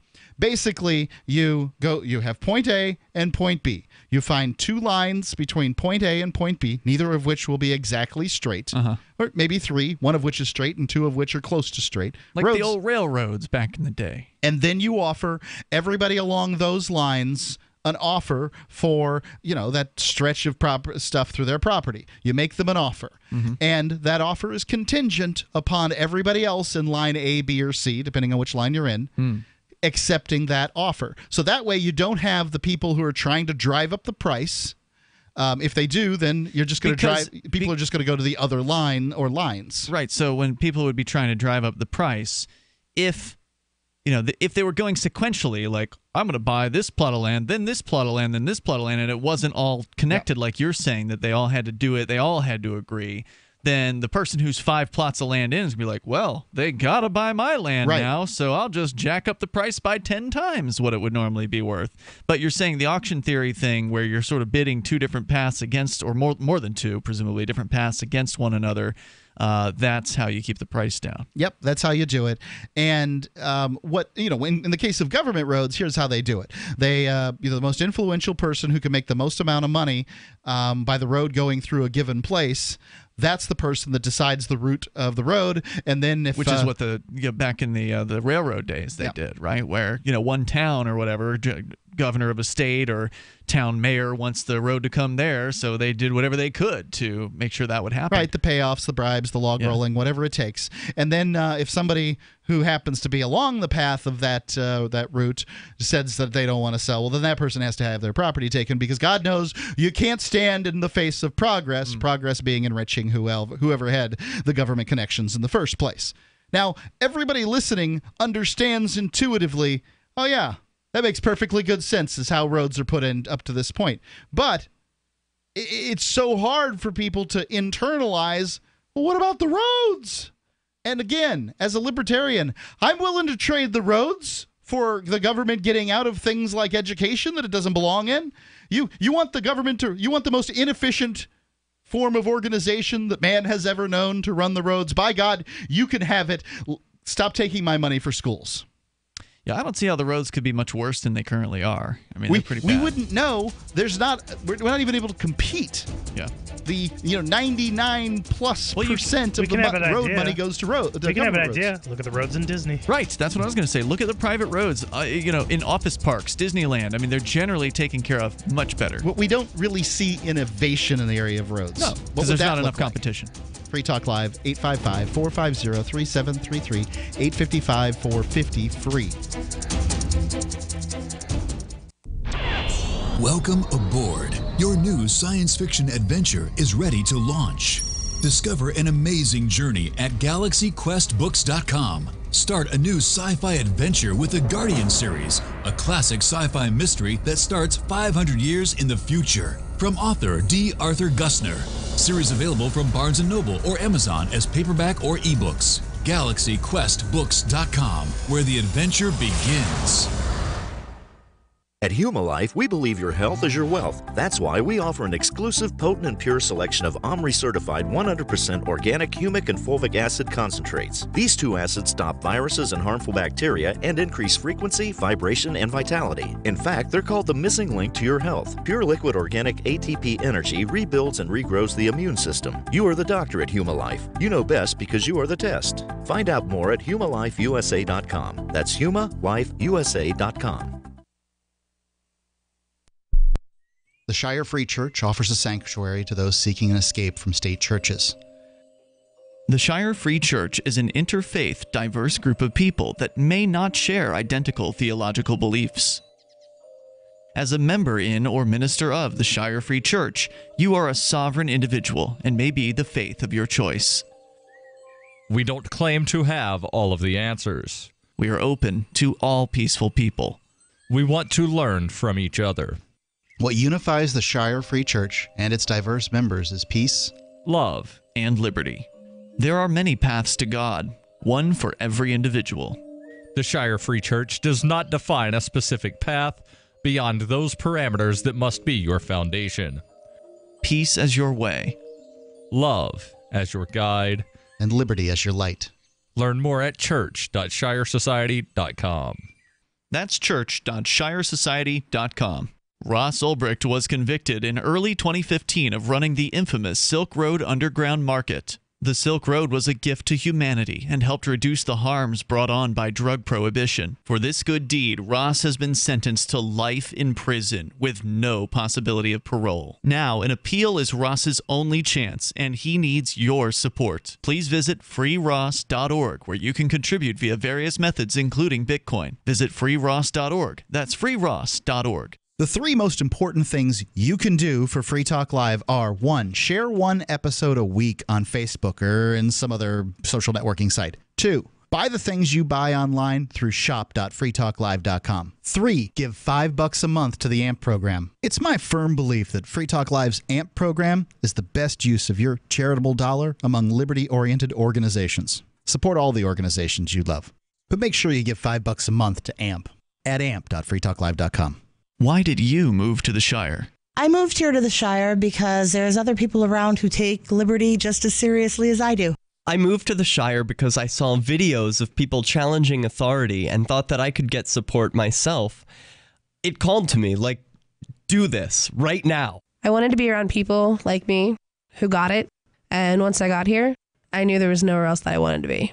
I've always wanted to change the world, so I moved to the Shire to join people who were actually working towards doing the same thing.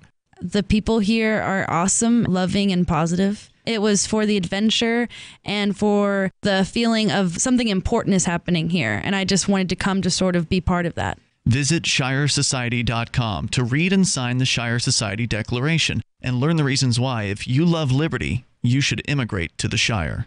Plus, add yourself to the Shire map at shiresociety.com. That's shiresociety.com. You can sign up to receive the latest about the Liberty Radio Network via our email updates at updates.lrn.fm. That's updates.lrn.fm.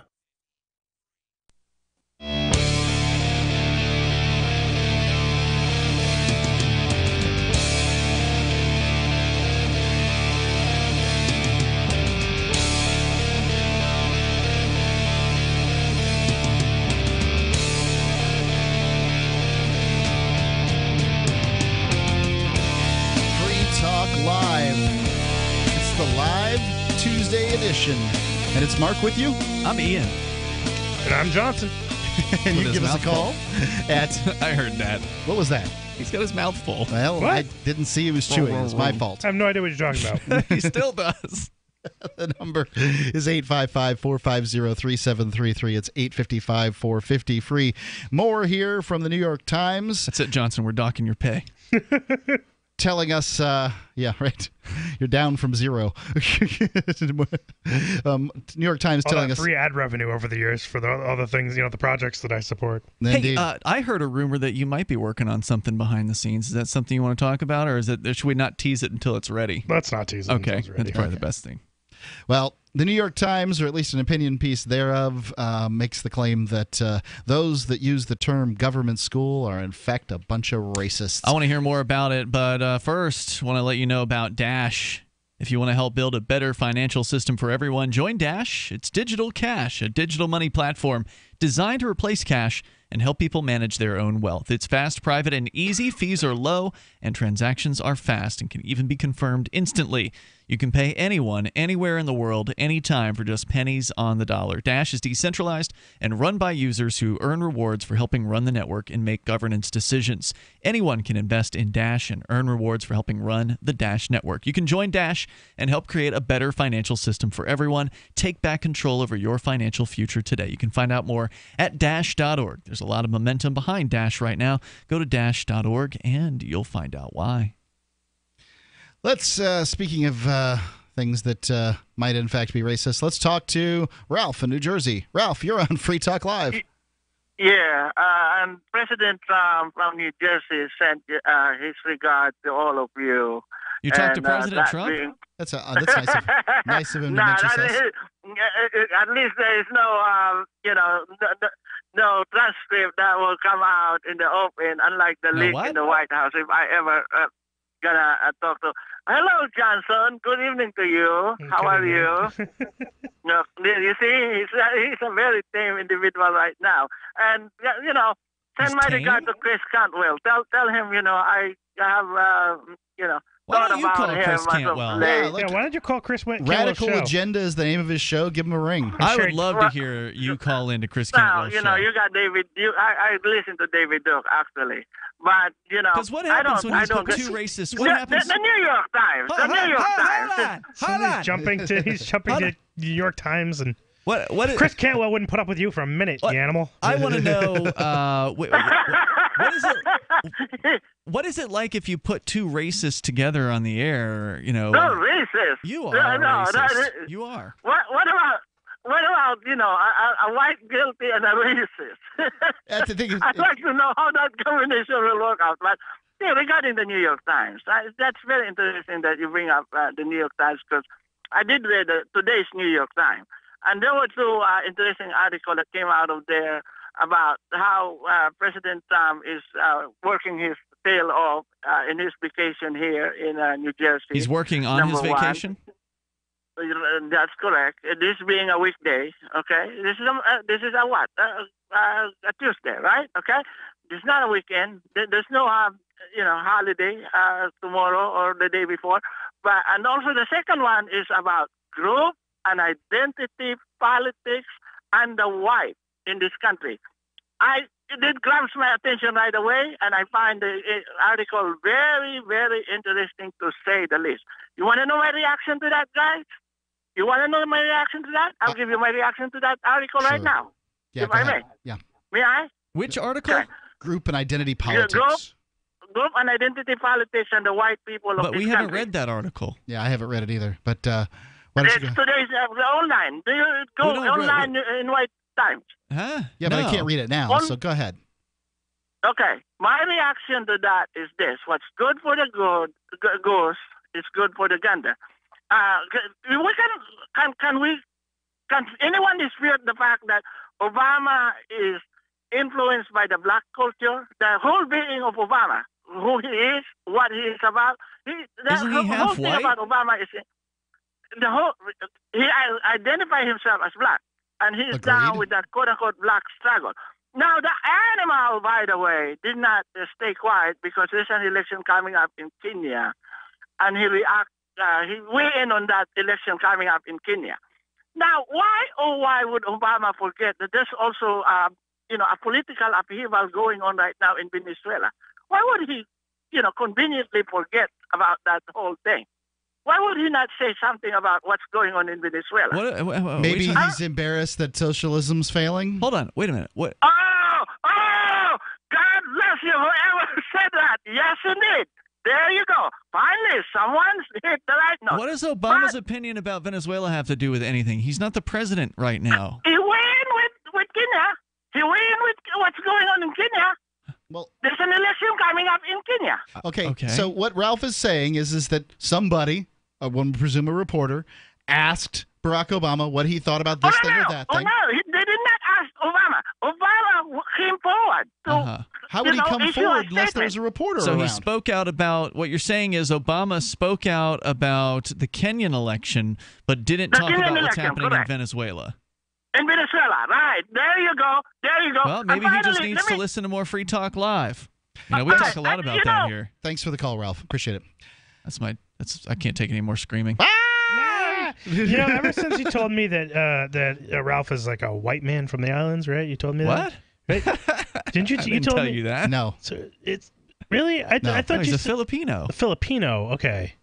Yeah. But you told me he was white, correct? I don't think so. I don't think so. No. No. Okay. So I thought that he's always referring to the black animal, and I thought that he was, in fact, a white racist. I remember having He's a a conversation Filipino with this- racist. Filipino racist. Filipinos are notoriously. Again, I'm sure there's some Filipinos who aren't racist, but they're notoriously racist against blacks in the Philippines. That's what I've heard. I remember at some point having a conversation Johnson, that he before was you a go white on, Filipino.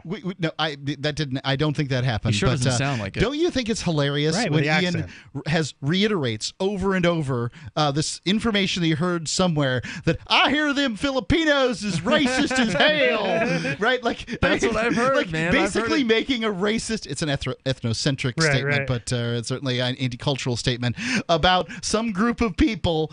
I mean, you don't know the difference between crap and ice cream when it comes to Filipinos. Keep that I wouldn't know what cake one looks hole of like. yours shut. For sure. I don't know why you do that. Because that's what I've heard. Sure. Well, somebody from Guam told you that they, heard something. I know because the entire time, every time I think of Ralph, I know it's bothered me because I've tried to establish a picture of him in my head, right? Just based on that wacky accent of his, right? But ever since you told me it was white with that accent, I've been picturing him as actor Jared Harris. He's sort of he's been on the show The Expanse. He was played King George the Sixth on The Crown, the show The Crown. He's kind of this famous British actor, actually, but he's got this real high voice. He was Lance Price on Mad Men. He's been in some various favorite things. He was on Fringe. Anyway, I've always pictured Ralph as looking kind of like this guy because he has kind of a similar voice, not the same accent at all, but a similar voice to Ralph. And I just want to know, what does Ralph look like? According to Could Barack Obama run for president of Kenya? I don't know what the rules are there, but according to Quora.com, and the question, are Filipinos as racist as against blacks as I keep reading? According to Wayne Spillett, who says he lived in the Philippines, he says, quote, not in the way that Western whites are racist against blacks, insofar as Western whites still sometimes wrongly consider themselves intellectually and morally superior. Oriental Asians, in general, favor lighter skin amongst their own kind, whereas whites fry themselves in UV to get a tan each year. Asians use parasols and other such tools to shade themselves, and there's also a huge market for cosmetic whitening products. So apparently not. And there's more here, if you want to hear that, coming up. Indians. 855-450-3733, Free Talk Live. Do you want to help build a better financial system for everyone? Join Dash. Dash is Digital Cash, a digital money platform designed to replace cash and help people manage their own wealth. It's fast and easy, fees are low, and transactions are confirmed instantly. Dash is decentralized, run by users who earn rewards for helping run the network and make governance decisions. Dash is set up to succeed where other platforms have failed. Give it a try at dash.org. Help people take control over their financial future today. Find out more at dash.org. I've discovered the next big thing on the internet. Symbi.com is a symbiotic economy with its own currency where people trade services virtually and locally. Forget the old economy. This is your economy. Symbi.com is slick to use and is backed by the same people that helped launch Reddit and Airbnb. I'm not kidding when I say this is the next big thing. Trust me. Go get an account at Symbi.com. Take a look around and post your services. Symbi, SIMBI.com. BuySellMakeOffer.com is better than ever. I'm Pat Matthews here to tell you that BuySellMakeOffer.com, the revolutionary site for buying and selling anything and everything, just upped the ante. Go right now to BuySellMakeOffer.com and click the Sign Me Up button. When you do, you'll get the first month free, and then it's just $9.95 a month to be a member forever. And you don't need a credit card for the initial setup. Create your own store on the site and sell whatever you want, as long as it's legal, however you want, and sell an unlimited number of items. Create your own intro video to describe what your store is all about. Use Skype to see who you're buying from or selling to. Sell unused household items, as well as antiques, cars, televisions, collectibles, real estate. The possibilities are unlimited. Use social networks to promote your store right from our site. Remember, there are never any fees no matter how much you sell. Become a member today. I'm a member. Get all your friends to sign up too. This could become a great business for you. Sell whatever you want for the first 30 days free at BuySellMakeOffer.com.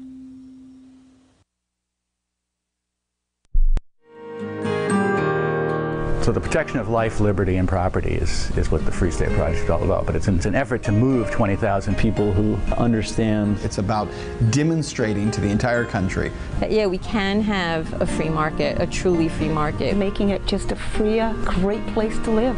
It's the world's largest voluntarist libertarian community, and it's only getting bigger. That's amazing, to be able to move to a place where other people like passionately believe in being free and independent. What the Free State Project is managing to do, though, is to put their money where their mouth is. It's physically getting up across the country and saying, let's go someplace and let's demonstrate the power of these ideas. There's a lot of kind of philosophy that surrounds liberty. There's a lot of thinking about it and talking about it. But here in New Hampshire, people are doing it. 101 Reasons Liberty Lives in New Hampshire, a documentary by Free State Project Early Movers. Watch it free at 101reasonsfilm.com. 101reasonsfilm.com. Did you know you can watch Free Talk Live during our live show 7 days a week from 7 to 10 p.m. Eastern via our studio cams at cam.freetalklive.com? Plus, you can chat with other listeners while you watch, all totally free. Now that our live video stream is hosted by YouTube, our video archives will be online even faster, so be sure to subscribe to our YouTube channel. Listen, watch, and chat all free at cam.freetalklive.com. That's cam.freetalklive.com. So you've signed the Shire Society Declaration and are planning your move to New Hampshire to be around more liberty-oriented people. Next, sign up for the Shire Society Forum at forum.shiresociety.com. There are a bunch of people there who are already in the Shire, and they want to meet you. If you're already in the Shire physically, you should also come by the forums. Remember, not everyone uses Facebook. New people are signing up for the Shire Society Forum every month, so drop in and say hello at forum.shiresociety.com. What's up next? Visit the Liberty Radio Network program guide to find out at shows.lrn.fm. That's shows.lrn.fm.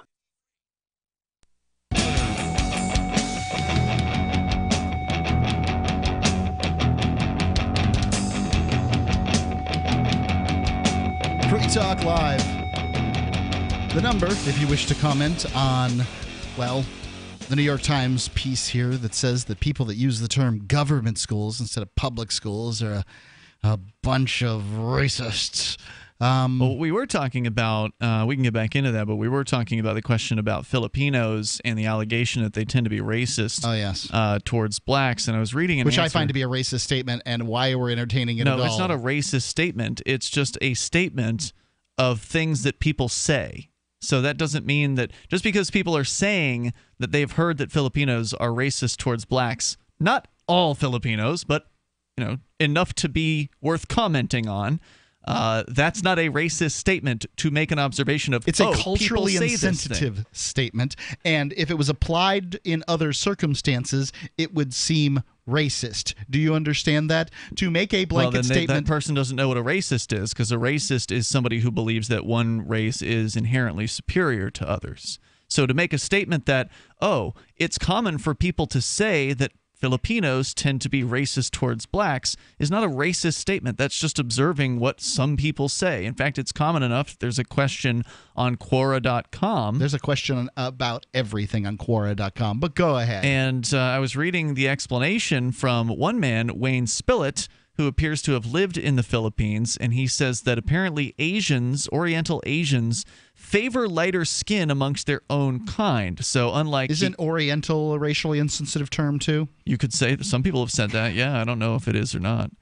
Or is not. But anyway, he says that so unlike, let's say, American white people who are constantly trying to tan themselves, he says that Asians use parasols and other tools to shade themselves. And there's a huge market for cosmetic whitening products. Furthermore, he says dark skin is often associated with people who work outside, which implies a menial job, something else which, if you'll pardon the pun, colors their views on skin color. A Filipino or other Asian may express a wish not to marry a black person, but that doesn't necessarily relate to racism in the sense that we know racism in Europe or America. It's more like a preference for eye or hair color. Generally speaking, in Asia, blacks are not treated differently to other foreigners, though if you look at things through a West-tinted lens, you might not realize this. So that explains, if somebody is a Westerner going into the Philippines and they see this obsession with being lighter skinned, and that translates into not wanting to marry or date darker people, one could understand why one might extrapolate from that, these people are racist. There you go. So I brought up Indians as well because it's kind of fairly well known. Yeah, I had a roommate at one point that was Indian, and it's kind of a funny story. He explained this to me that apparently northern Indians tend to be more light-colored skin, and southern Indians tend to be more dark-colored skin, and that this is somehow an issue of pride for the Northerners, well, or it's also something. that they just don't like black people. A lot of Indians. I don't have the answer to that. I mean, it's even well known that wow, my brain just failed. Indians, black people, famous Indian guy, peace activist. Gandhi was he was extremely kind of racist. Yep. Yeah. That much I've heard. It's been a long time since Gandhi died. There's some quotes from but, Gandhi. So didn't Penn my and Teller roommate do an was episode telling me about about this propensity for Indians to prefer light-colored skin, and then I asked him, "Well, which one are you?" Because I didn't know. Did he take offense? What's that? Did he take offense? Oh yeah, he did. He didn't like that at all. Well, how was I supposed to know where you're from? Or how are you supposed to know that he was in fact racist? Or that light skin? So Based are you on the skin. light skin or the dark skin? Because I don't know. Right. There you go. Anyway, that was the story as it was told to me. Going on here from the New York Times, one of the first usages of the phrase government schools occurs in the works of an avid admirer of Dabney being this racist that they reference here from the 1870s. The Presbyterian theologian A.A. Hodge, less concerned with black paupers than with immigrant papist hordes, Hodge decided papists are Catholics, Ian, just in case you didn't know. thanks. Yeah. Less concerned with black paupers than, immigrant papist hordes, Hodge decided that the problem lay with public schools' secular culture. In the 1887, he published an influential essay painting government schools as the most appalling engineering for the propagation of anti-Christian and atheistic unbelief, and of antisocial nihilistic ethics, individual, social, and political, which is this sin-rent world has ever seen. So he clearly didn't like government schools because they were not religious enough. Mm-hmm. But it would be a mistake to see this strand of critique of government schools as a curiosity of American sectarian religious history. In fact, it was present in the creation of the modern conservative movement. When opponents of the New Deal welded free market economics into Bible-based hostility to the secular democratic state, the key figure was an enterprising Congregationalist minister, James W. Fifield Jr., who resolved during the Depression to show that Christianity itself proved big government was the enemy of progress. So, okay, now we've got somebody in the 30s saying that they don't like big government and they're Christian, is the evidence that is laid forth here. I just find this to be the most flimsy of reasons why. Like, let's address the issues that opponents of government schools bring up rather than sort of it's easier to attack the messenger. It certainly is. Right? It's easier just to say find fault. Racist. So let's go to David calling in on Skype. David, you're on Free Talk Live. What's on your mind? Hey, just FYI, I sent you some legit coin to your legit coin address, so that transaction should clear on the legit coin blockchain in a couple days now. You're talking about gold and silver. Presuming the United States Postal Service doesn't lose it. Yeah. Well, I mean, I wish I would. Yeah, indeed. I wish there were better options there, but such is the violence of the state. But anyways, Mark, I called up to ask a question specifically for you because I think you're the only one on the panel tonight that actually has kids. Is that right? That's correct. Yeah. So I've got two little boys. Right, one's 4, one's 2. Congratulations. And oh, thank you. The older one, he's got a tablet. The younger one has a tablet too, but he's sort of kind of like, just watches one thing that he knows is there. Mm-hmm. But the old one's on YouTube, and what I've noticed is it's just like he just gets bombarded with statism, right? So he's into the Paw Patrol, and I'm constantly having to say, yeah, the firefighter dog, good dog, right? EMS dog, good dog. Oh, the cop dog, no, bad dog. Stay away from that dog, right? And now we're he's getting older. He maybe wants to play football, and they're saying pledges to like false idols and craziness like that. Some people call it flags, and I'm just wondering as a parent, like what if anything do you do to like sort of kind of protect your kid from the brainwashing power of the state. Sometimes I talk about news stories. I mean, I'll get whipped up about a news story at home or whatever. And, at that point, you can obviously see an anti-statist bend in me. But what I try to do is have sort of realistic conversations with him about what's right and what's wrong and what going on here is right and wrong. I guess I just have heart-to-hearts with him now and then. I don't want my son to be, on the outs with other kids because he's taking some principled stand on the flag that he doesn't feel. I mean, if he comes to some conclusion later on about the flag, then that's, his business. But I'm not going to. Right. I mean, my son doesn't even know the Pledge of Allegiance because I frankly, I don't go to government school. Yeah, he didn't go to government school. I haven't taught it to him, and that's got to be the number one thing to unindoctrinate or prevent your kids from being indoctrinated in the first place is just not let them go to government school ever. Well, we're actually going to be homeschooling our kids. We're in a position where thankfully we can do that. But my wife actually sent my oldest one to preschool at like 2 or 3 years old, and I swear to God, one day he came back. This is a church-run preschool. He didn't come back saying a prayer to the Lord or nothing like that. He came back saying the pledge. And it was got him right away with it, huh? Yeah, and it was just sort of kind of disturbing, right? And I'm like, especially with like the police thing, it's like, well, how do I approach this? Because I want him to, I don't want to scare him, right? I don't want to bust out and say, hey, kid, it's really not like that. Here's the Kelly Thomas video, and at 4 years old, beat by the cops, beat to death.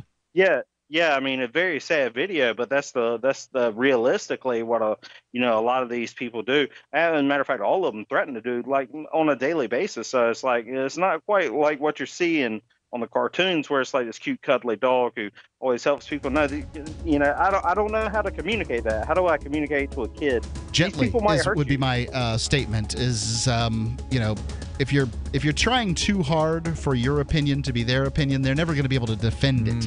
So no, it's not about that. I don't know. Well, if anybody has any suggestions, they're welcome to call in toll free at 855-450-FREE. How do you communicate, being against the state to your kids? 855-450-3733. Have you ever thought about mining Bitcoin? Did the costs, constant equipment upgrades, and maintenance scare you off? Do you want to make Bitcoin every day in the same mining pool that Ian and I do? Pool.bitcoin.com. There's a 100% uptime guarantee. The website's easy to use, and you can calculate what you're going to make right there on the website at pool.bitcoin.com. Help steer Bitcoin towards the liberating currency that Satoshi Nakamoto meant it to be. I'm not just making money at pool.bitcoin.com. I'm doing activism while I sleep. Pool.bitcoin.com. What's more profitable, running your business or doing bookkeeping? Doing your business, of course, but you want to keep your books so that you can maximize your tax savings, right? What if I told you that there's a person that's a bookkeeper, accountant, and law school graduate that's also a hardcore libertarian? My name is Melanie Johnson, and I hate the state. I will aggressively help you to minimize your tax exposure and maximize profits, all while staying within the law. Melanie's your best choice for your taxes and bookkeeping needs. Go to tax.freetalklive.com and check out our website, tax.freetalklive.com. The new 4th edition of Healing Our World, The Compassion of Libertarianism, will take your understanding of liberty to a deeper level and has over 1,300 updated references, new cartoons, and a foreword by Dr. Ron Paul. With discounts for multiple book purchases, the 4th edition of Healing Our World is a great gift for the liberals, pragmatists, environmentalists, and Christians in your life who think libertarianism is cold-hearted. Get yours today at healing.freetalklive.com and use promo code FTL for a $5 discount. For years, LRN.FM has had a listen line that you can call and listen to LRN.FM anytime. Now we're taking the idea to a new level with the LRN.FM audio on-demand line. You can call 641-793-9660 anytime and listen to LRN.FM's live feed, and you can listen to a bunch of our original shows on demand. Long-distance fees may apply. Just dial 641-793-9660 and choose from the menu. 641-793-9660. You're listening to the live edition of Free Talk Live. Hour number 3 is next after the news here on the Liberty Radio Network at LRN.FM. From Keene in the Shire, the Liberty Media capital of the world, this is Daryl W. Perry, host of FPP Radio News for Tuesday, August 8th, 2017. Silver is trading at $16.39 per ounce. Gold is valued at $1,264 per ounce. Bitcoin is trading at 3.8 cents, and the average price of Bitcoin is $3,450. Antiwar.com reports Pentagon officials say a discussion is ongoing about the possibility of granting U.S. forces in the Philippines authority to conduct airstrikes against that nation's the Islamic State affiliate, and the announcement and naming of the new operation could happen within the next 24 hours. Affiliates of the Islamic State have been active in southern Philippines in recent months, seizing the city of Marawi and leading to a protracted battle with the Philippine military, which the U.S. has been participating in a limited role. The U.S. is always keen for deeper military involvement in the Philippines, especially as President Duterte was until recently talking about his interest in getting the U.S. military out of his country entirely. This could just be the pretext to get the U.S. dug in even deeper. Duterte has also been courting ties with Russia and China, but now seems to be committed to the U.S., greeting Secretary of State Rex Tillerson by declaring himself to be America's humble friend in Southeast Asia. For nearly 40 years, Roberts & Roberts Brokerage has been a trusted source for buying and selling precious metals like gold and silver. They also take Bitcoin for precious metal purchases and have permanently removed the minimum purchase amount for all orders paid in the digital currency. Call Roberts & Roberts today for knowledgeable advice on buying and selling precious metals and a forward-thinking approach to new technologies. 800-874-9760 or visit online at rrbi.co. UPI reports an 11-year-old Boy Scout died Monday from injuries after a boating accident in East Texas that took the lives of 2 other Boy Scouts 2 days earlier, according to authorities. 11-year-old Thomas Larry had been hospitalized in Shreveport, Louisiana since he was discovered Saturday. The 2 other victims, William Brannon and Heath Fichot, were found dead at the time of the accident. All 3 boys were members of a Boy Scout troop out of Hallsville, Texas. The accident occurred Saturday afternoon in Lake of the Pines, Texas, located about 150 miles east of Dallas. The Boy Scouts were in a sailboat when the sail collided with transmission power lines overhead. The Texas Parks and Wildlife Department said the boys may have been electrocuted as a result. Texas Park and Wildlife Department said the accident is being investigated. Texas Game Warden Quint Balcom told local media it was a tragic scene. Larry was found unresponsive by bystanders further away and given CPR before being taken to the hospital, where he eventually succumbed to his injuries. According to the Longview News Journal, Hallsville Band Director Sherry Morgan said the families of the victims and their communities are heartbroken and devastated. Morgan said, "You're talking about great young men, men of integrity. All is not lost. They leave a legacy, so they are going to live on forever." Bitcoin Not Bombs is a launching pad for nonprofits and social entrepreneurs into the financial freedom of the Bitcoin economy. Bitcoin Not Bombs offers premium publicity campaigns designed to facilitate an organization's adoption of Bitcoin and to fully capitalize on that decision in their fundraising efforts. Bitcoin Not Bombs is fully committed to being the hub of the nonprofit sector of the Bitcoin economy, maximizing the potential cross-promotion of all our clients and commercial partners. To learn more, visit bitcoinnotbombs.com. Reuters reports New York City Mayor Bill de Blasio on Monday proposed raising taxes for the wealthiest New Yorkers to increase funding for the city's deteriorating subway system. His plan, an increase in the tax rate on individuals' income above $500,000 from 3.876% to 4.41%, would also fund half-price bus and subway rides for up to 800,000 of the city's poorest residents. The plan comes as the mayor and New York State Governor Andrew Cuomo squabble over who is responsible for the nation's largest subway system, which has suffered a surge in delays. Cuomo controls the Metropolitan Transportation Authority, the state-run corporation that operates the subway and bus system. He has the power to close it down without consulting the mayor, as he did before a winter storm in 2015. Cuomo says the city should contribute more from its own coffers since it technically owns the subway system. De Blasio said his plan would raise an additional $700 million in 2018 for the subway and bus system, and that the additional revenue could be used to borrow more funding even sooner. About 32,000 of the city's wealthiest residents would see their taxes rise. The plan would need approval from the New York Senate, which reportedly is averse to tax increases. This has been FPP Radio News. Online at fppradio.com. saying that he was giving his coworkers at Marley Publishing just a few more days to catch on to him. Local mentally unstable man Michael Redding told reporters he planned on exhibiting 1 or 2 more warning signs this week before, quote, finally doing this. I think I'll do just a couple of disconcerting things in front of people here at the office. Maybe give them a day or two to take action through the appropriate channels. But if that doesn't happen, then I'm going through with it. The fully unhinged Redding, who plans on, quote, making this thing happen sometime next week, claims that despite displaying erratic and worrisome behavior around the office for the past few months, his actions have gone completely unreported by his coworkers. I definitely talked about my frustration with life in general, and I even discussed my fascination with all sorts of violence. But that still didn't throw up any red flags. We'll see if anyone catches on. Mike? I don't know him super well, but he's nice enough. He's quiet and he keeps to himself mostly, but I'm sure he'll come out of his shell. Just a matter of time. This is the Onion News Network.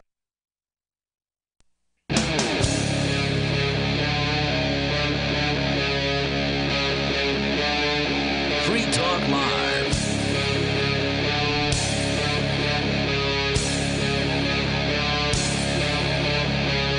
It is Free Talk Live, and you can call in and talk about anything that you want here on this live Tuesday night edition. It is Mark with you. And Ian. And Johnson. We have been going through this article from the New York Times. It's, I guess, an opinion piece. And, basically the premise here is that, well, if you use the term government school, and more or less, if you fear government getting larger, you're basically a racist.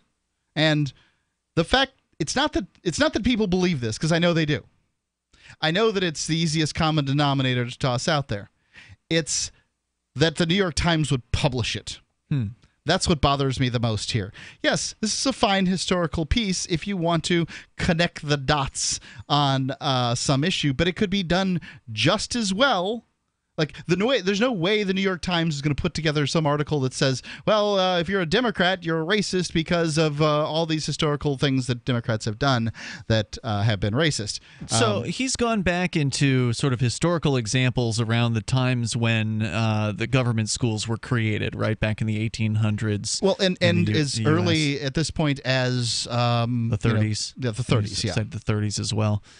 And is saying that, oh, well, this guy who was a Christian at the time was against government schools. I'm not sure how some Christian being against government schools is tantamount to being racist. Oh, yeah. The case isn't even good. Yeah, I mean, it's been hard to really kind of follow what he's been saying because it's just, I don't know, maybe it's the writing style or whatever. It's just, it seems real kind of complicated, overly complicated for what it is he's trying to say. I mean, just because even if you can find somebody who was a racist from 1885 or whatever who said, well, these darn government schools are helping this race that I don't agree with or whatever, that doesn't mean that everybody today who's against government schools is a racist. I mean, he's right. Why he's not just find people today that are against government schools that are racist and make an article about them? You probably can find them, but I can tell you this, that we're doing this show from New Hampshire, in Keene, New Hampshire, which is probably one of the whitest places in the world.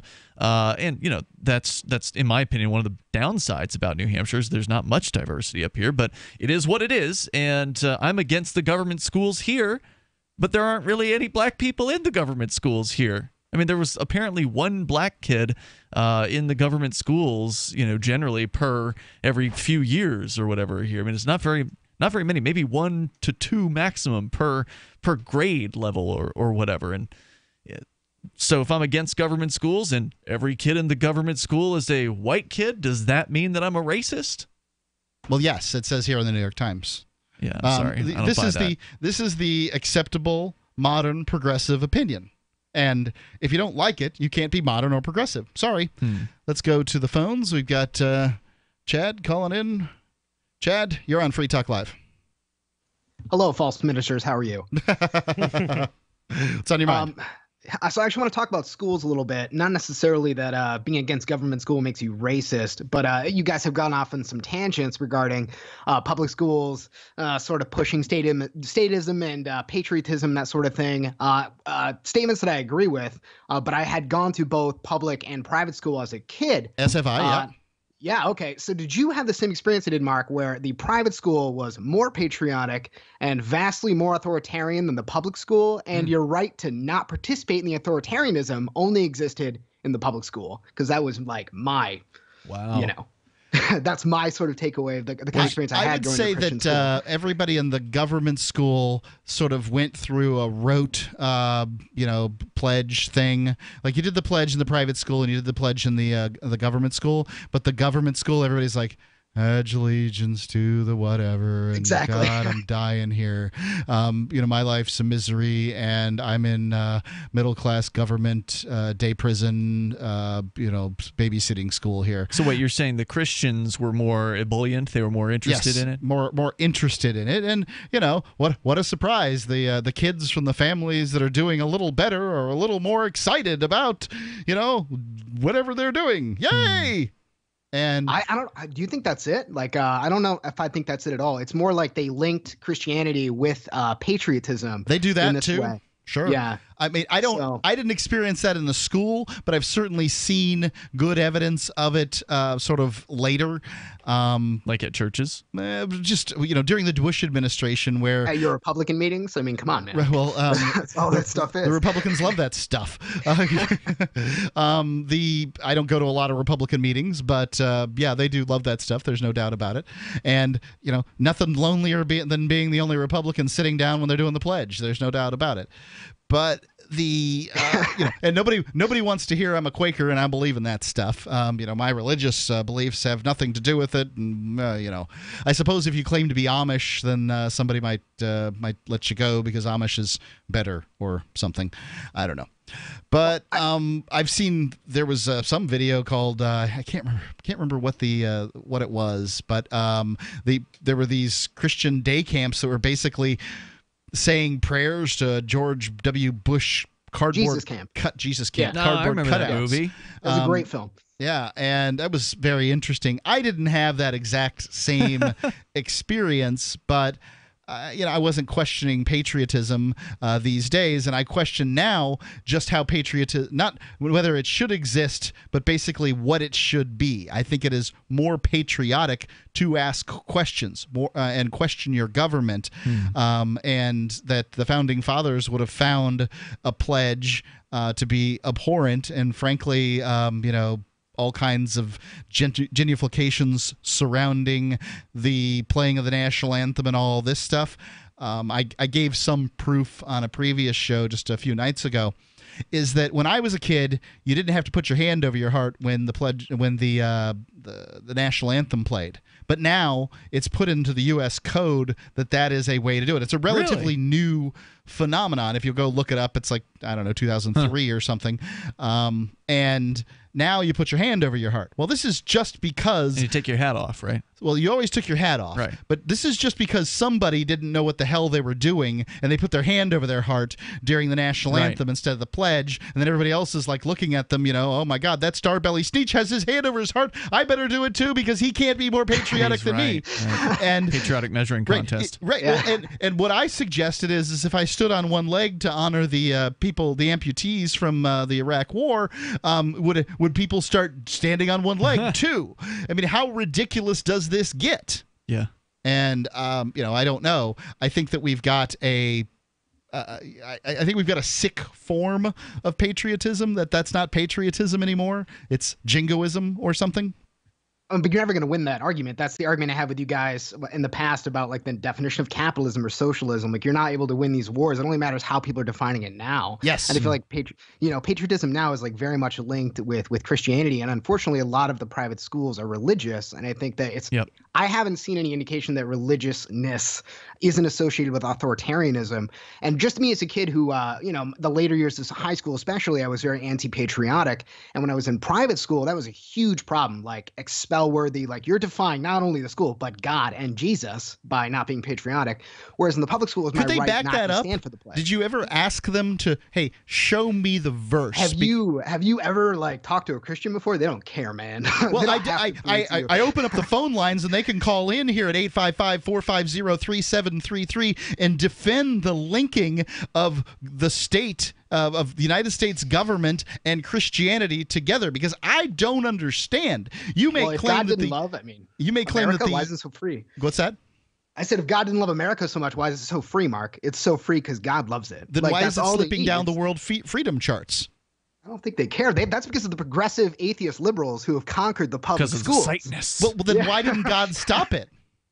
It's one of the. I mean, for me, it's just all I'm trying to point out is that I thought the anti-government school movements were very much associated with authoritarianism, statism, and patriotism when I was a kid. I don't know if it's different now. That's an interesting observation, and I having never gone to a Christian school before, I'd never really observed that. And I can tell you this one: I did go to Christian camp, and we never had a real patriot thing going on there. Interestingly, Chad, I've got some questions about this. Can you hold the line?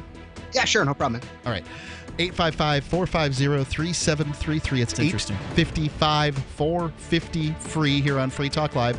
You can also do as Chad did and call us on Skype. The username is lrn.fm. If Ian isn't here, I'm only taking one at a time, though. I don't know how to switch back and forth, so there you go. Free Talk Live. Have you ever thought you'd like to flip houses but didn't know how or where to get the money?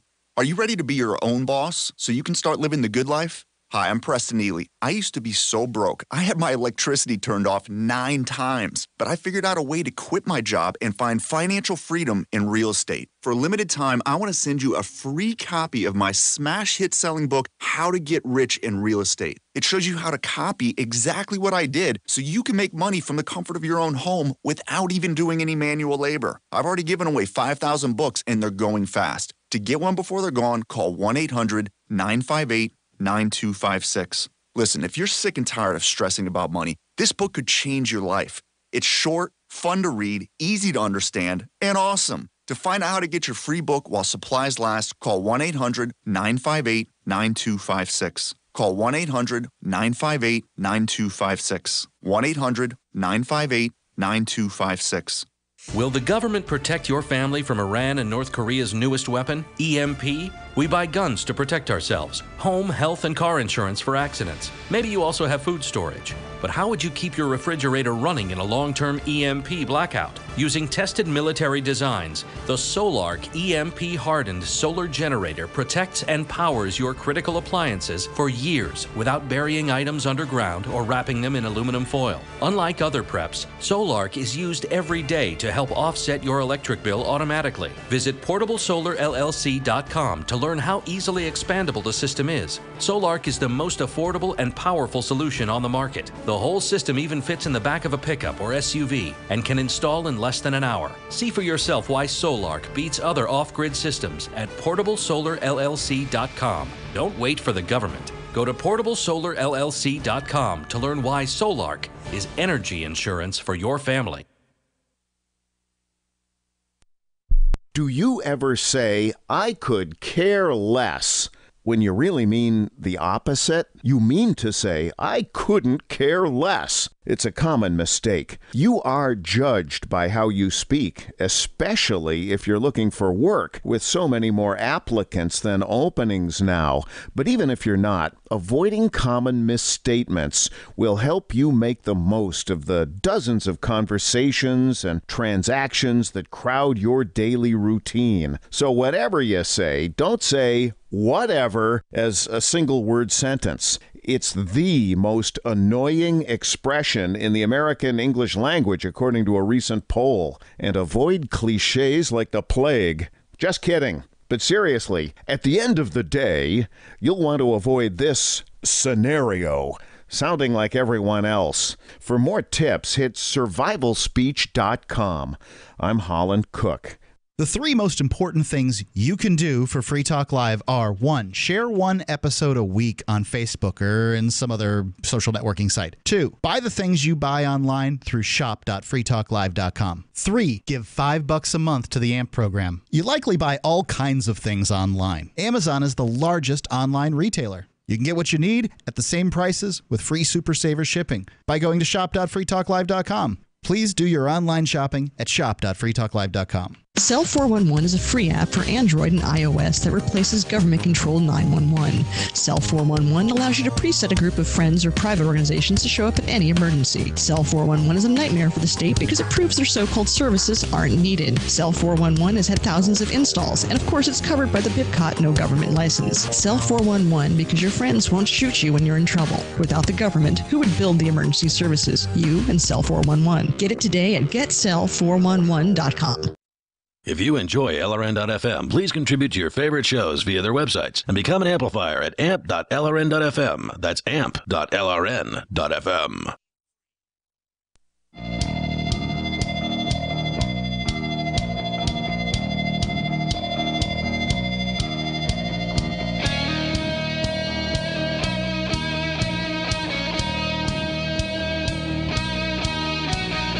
Free Talk Live. The number is 855-450-3733. It's 855-450-FREE. You can call in and talk about whatever is on your mind this evening. It's Mark with you. And Ian. And also Johnson. Excellent. And we're going to get right back to Chad here, but I first want to tell you about hope.freetalklive.com. I'm doing some fundraising to help build an orphanage in Jinja, Uganda. They're working hard on it. They're getting the second floor done. That's going to be the final floor. We're hoping to we've done about half the fundraising up to this point. We're hoping next week to send off another round of funding. That's $3,000, and I need to raise about $600 more in order to meet that round. So if you would please, if you support, well, about 45 African orphans being able to have a place to sleep and take a shower so that they can go to school in the morning, rather than sleeping on a room with no power on the dirt floor head to toe like they currently are, well, then please go to hope.freetalklive.com. It's hope.freetalklive.com. There's all kinds of options for donating there. Bitcoin, Dash, Ethereum, there's PayPal, and whatever your desire, we'll make it happen at hope.freetalklive.com. If you want to do something else, well, by God, email me at mark@freetalklive.com, and we will help make it happen. You out. Let's go back to Chad, who's calling in. And Chad was, he was making the point that he felt that private schools could at times be even more patriotic than government schools. Like forced patriotism, where you said, Chad, that at a government school, you would have had the right to not participate in the pledge, but at the private school, the Christian private school, they forced you to. Is that right?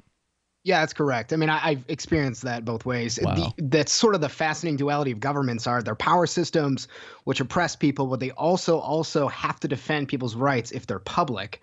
And certain civil rights can't be taken away even by schools, and one of them is your ability not to say the pledge. That's a great point. It's interesting. I think it is no doubt very interesting. What I heard, Chad, is sort of this the old sort of anarchist, no gods, no kings line that's in there. And although I think it is it's edgy, right? Like it's got some bite to it, and some people can really get behind it. I'm not a no gods kind of guy. Although Johnson, I'd say, certainly is. I just just like everybody else. I just take it one god further. Yeah, right. And I think that, look, I don't have a particular problem with people being atheists or whatever, strong agnostic, whatever term one wishes to use. I just think that combining those two messages is counterproductive. Combining the message of pro-state and God? Well, anti-state and anti-God. Because anti-God. First off, what's the point? Being an atheist or strong agnostic or whatever once you convince somebody of that, and it certainly can be done, then what have you done? Big deal. They've still got all their other prejudices lined up. You've just peeled one back. And whereas with libertarianism, if you don't, hammer home on the no gods part, you just hammer home on the no kings part, then, well, the people can keep their religions, their closely held beliefs, if that's what they want to do, and you get the whole don't hit anybody unless they hit you first thing, which is extraordinarily powerful. So Please, sure. Chad, I want to defend. clarify. Yeah, well, I'm not going to. So you're putting some words in my mouth there, Minister Edge. Because though I am an anarchist and an atheist, I didn't necessarily mean to conflate the two. I think you can definitely be an anarchist without being an atheist. Though I personally can't reconcile that in my brain. Like I understand that some people are able to sort of separate God from like biblical authority and that sort of thing, and like I just accept that, but I'm not one of them. I don't believe. So like that wasn't necessarily my point. My point was in general that I think that a lot of the anti-government quote unquote culture in the private school culture is right wing, and it's naturally authoritarian in a different way. And they really truly believe, because I remember this with my own father, like going through his phase as a kid, like he really believed that like the public schools hated America, wanted to destroy it, turn it into a socialist hellhole full of liberal progressive pussies. I mean sissies. And that was just the way that it was.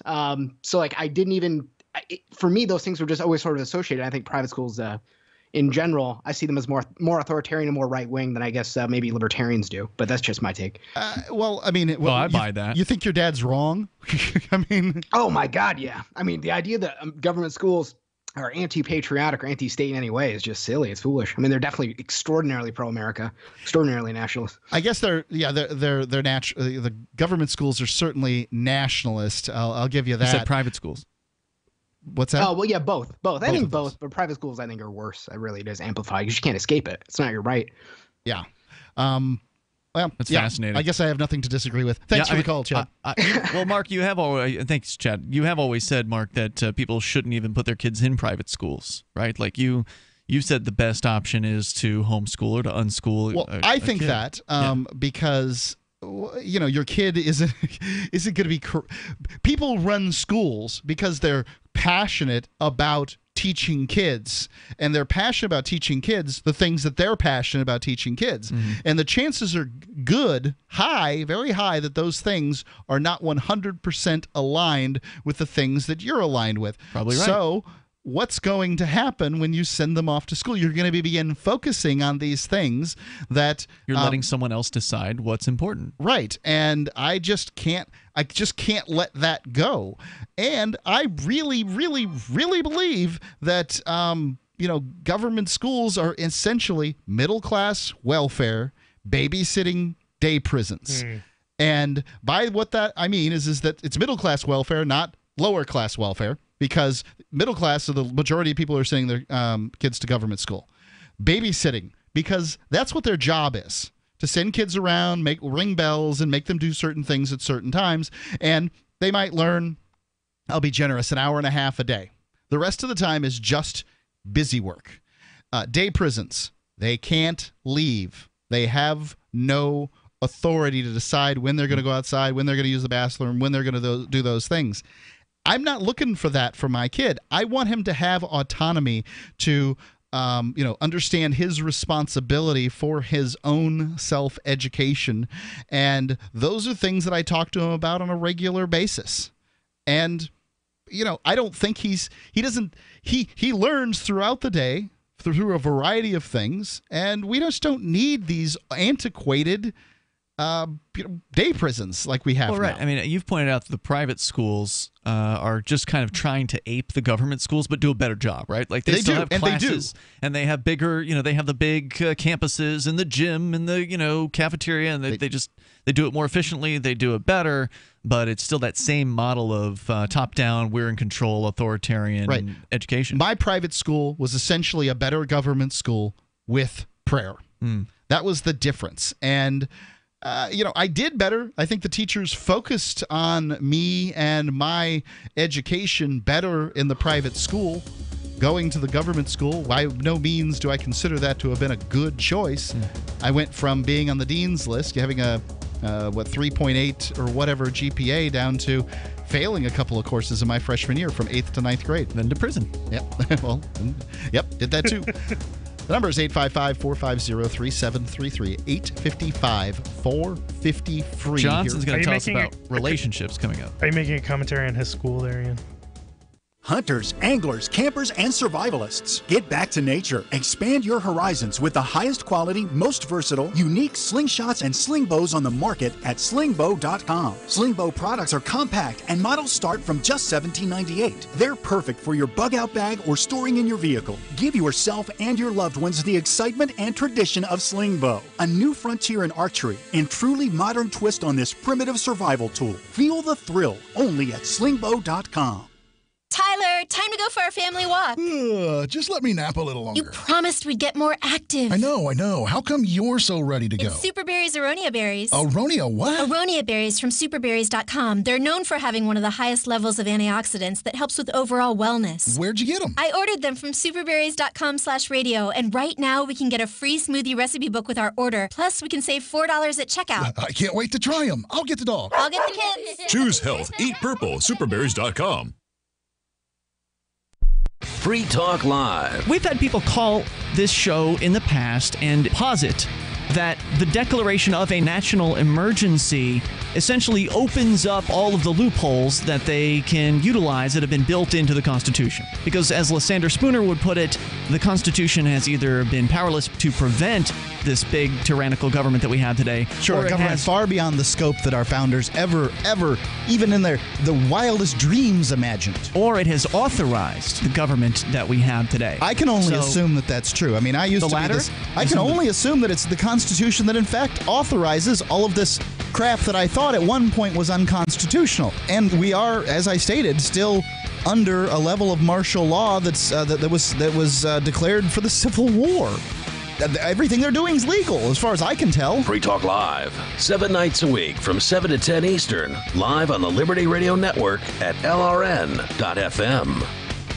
We've all heard about blockchain assets like Dogecoin, Ether, and Ripple. Bitcoin isn't the only player in the blockchain game any longer. And for those of us wondering how to get our hands on these digital assets, finally, there's a solution. Shapeshift.io allows you to buy and sell between your digital assets and Bitcoin instantly between your own digital wallets. I've used it with ease. Shapeshift.io. There's no account or email address needed. You send them the crypto you want to sell. They send back the crypto you want to buy. It's that easy. Shapeshift.io. If you want to know the latest about Free Talk Live before we go on the air, all you need to decide is how you want it delivered. It's your choice. Visit news.freetalklive.com. You can get emailed announcements and participate in contests via our email updates list. Plus, we have a Twitter account that you can follow and a Facebook page where you can become a fan. So visit news.freetalklive.com to get news about Free Talk Live as soon as it's announced and the way you want it delivered at news.freetalklive.com. That's news.freetalklive.com. Is spreading the message of liberty, cryptocurrency, and peace around the globe worth $2 per month to you? As you may already know, in addition to our internet feed, LRN.FM broadcasts on free-to-air satellite across North and Central America, as well as Sub-Saharan Africa. And we've been available on satellite for free 24/7 since 2010. The LRN.FM free-to-air satellite signal is reaching some of the most oppressive regimes in the world, and there's no doubt our ideas are making an impact. You can learn more about the channel's impact by watching the 3-minute video at fund.lrn.fm. If you'd like to help free minds globally with our ideas of liberty, cryptocurrency, and peace, you can donate as little as $2 per month via fund.lrn.fm. You can help us continue and expand our satellite broadcast to multiple continents. Visit fund.lrn.fm today, and thank you for your help. Don't forget to share the link on social media. That's fund.lrn.fm. You're listening to the best liberty-oriented audio streamed around the clock, on the air, and online. This is the Liberty Radio Network at LRN.FM.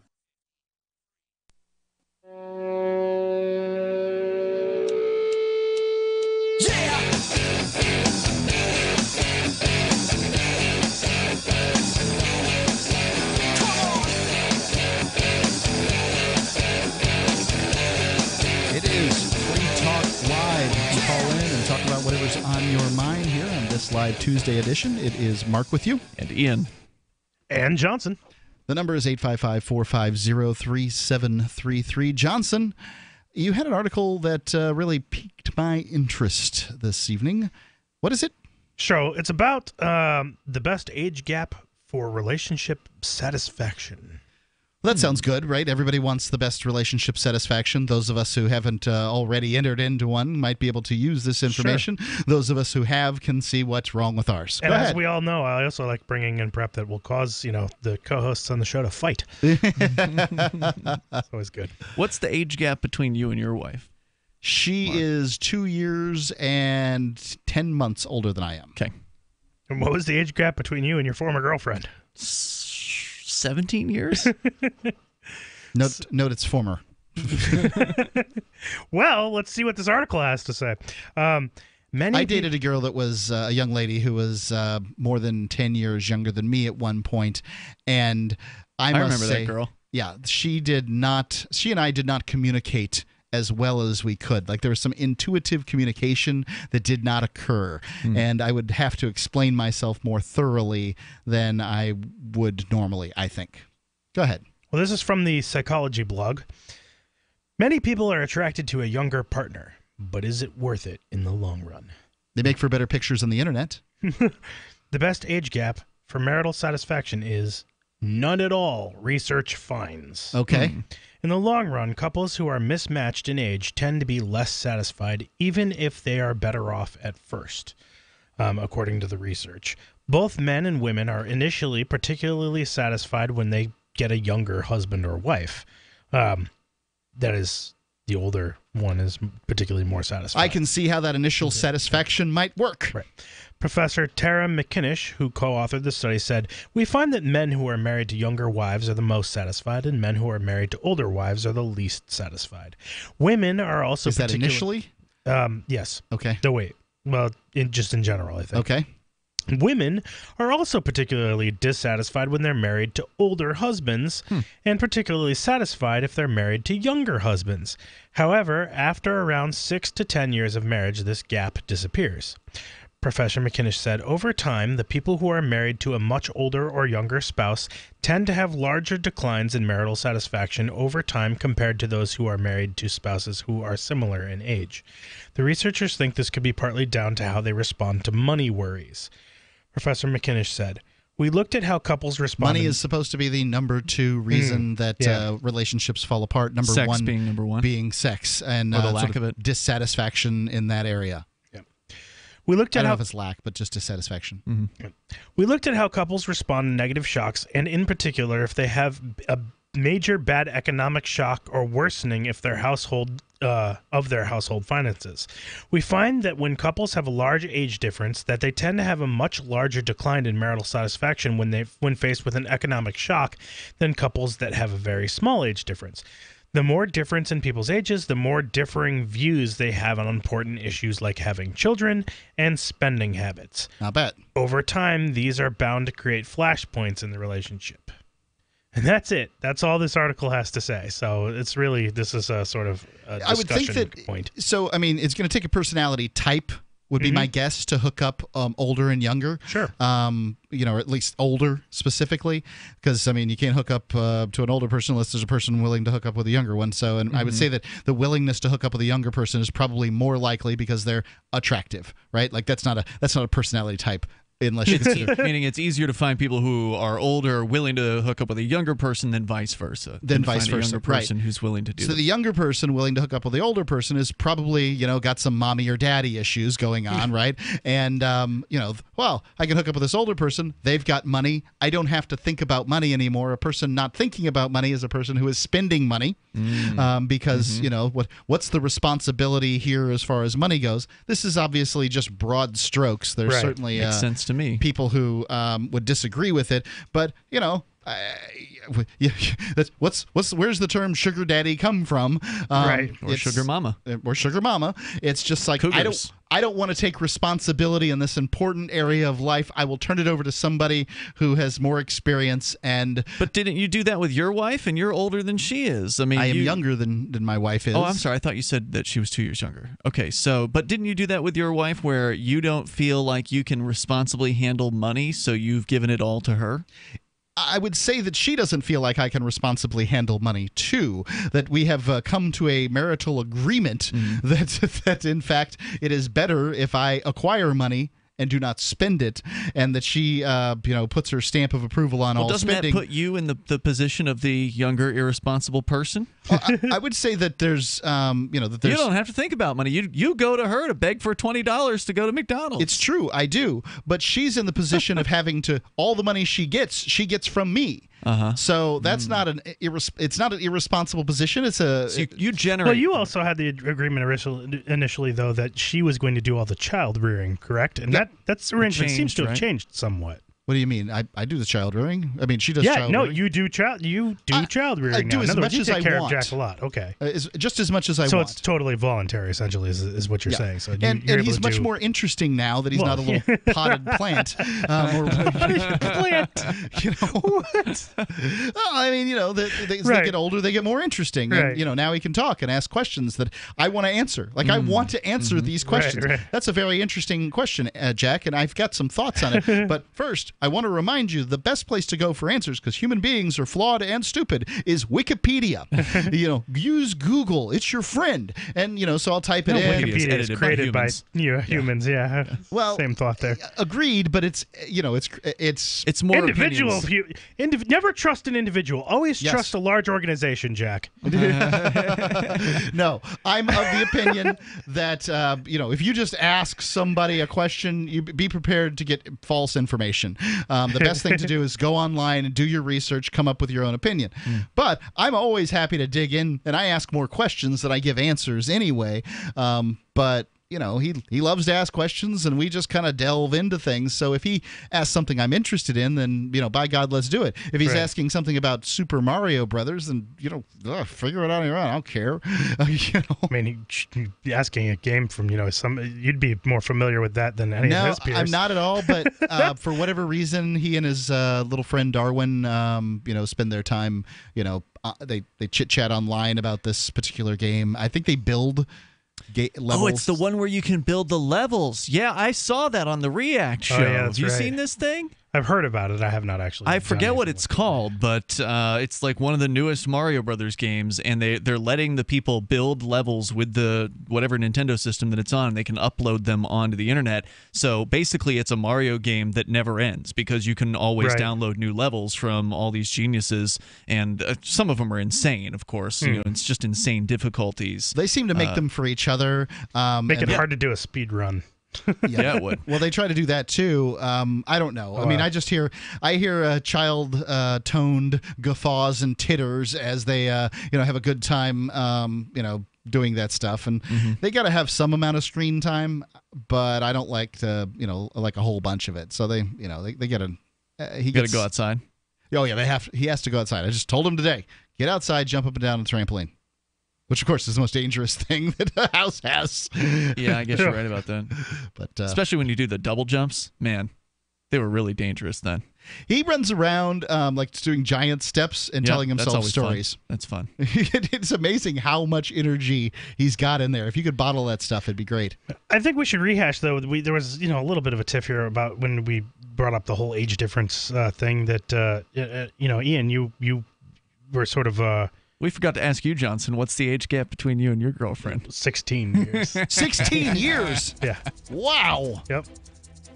So, it's and y'all been together for what, like half a year? Almost a year now. Almost a year. Okay. Pretty soon. All right. Like a month. Good deal. Well, let's get to your point here in a moment. Yeah. The number is 855-450-3733, 855-450 free if you have thoughts on relationships with large age gaps here on Free Talk Live.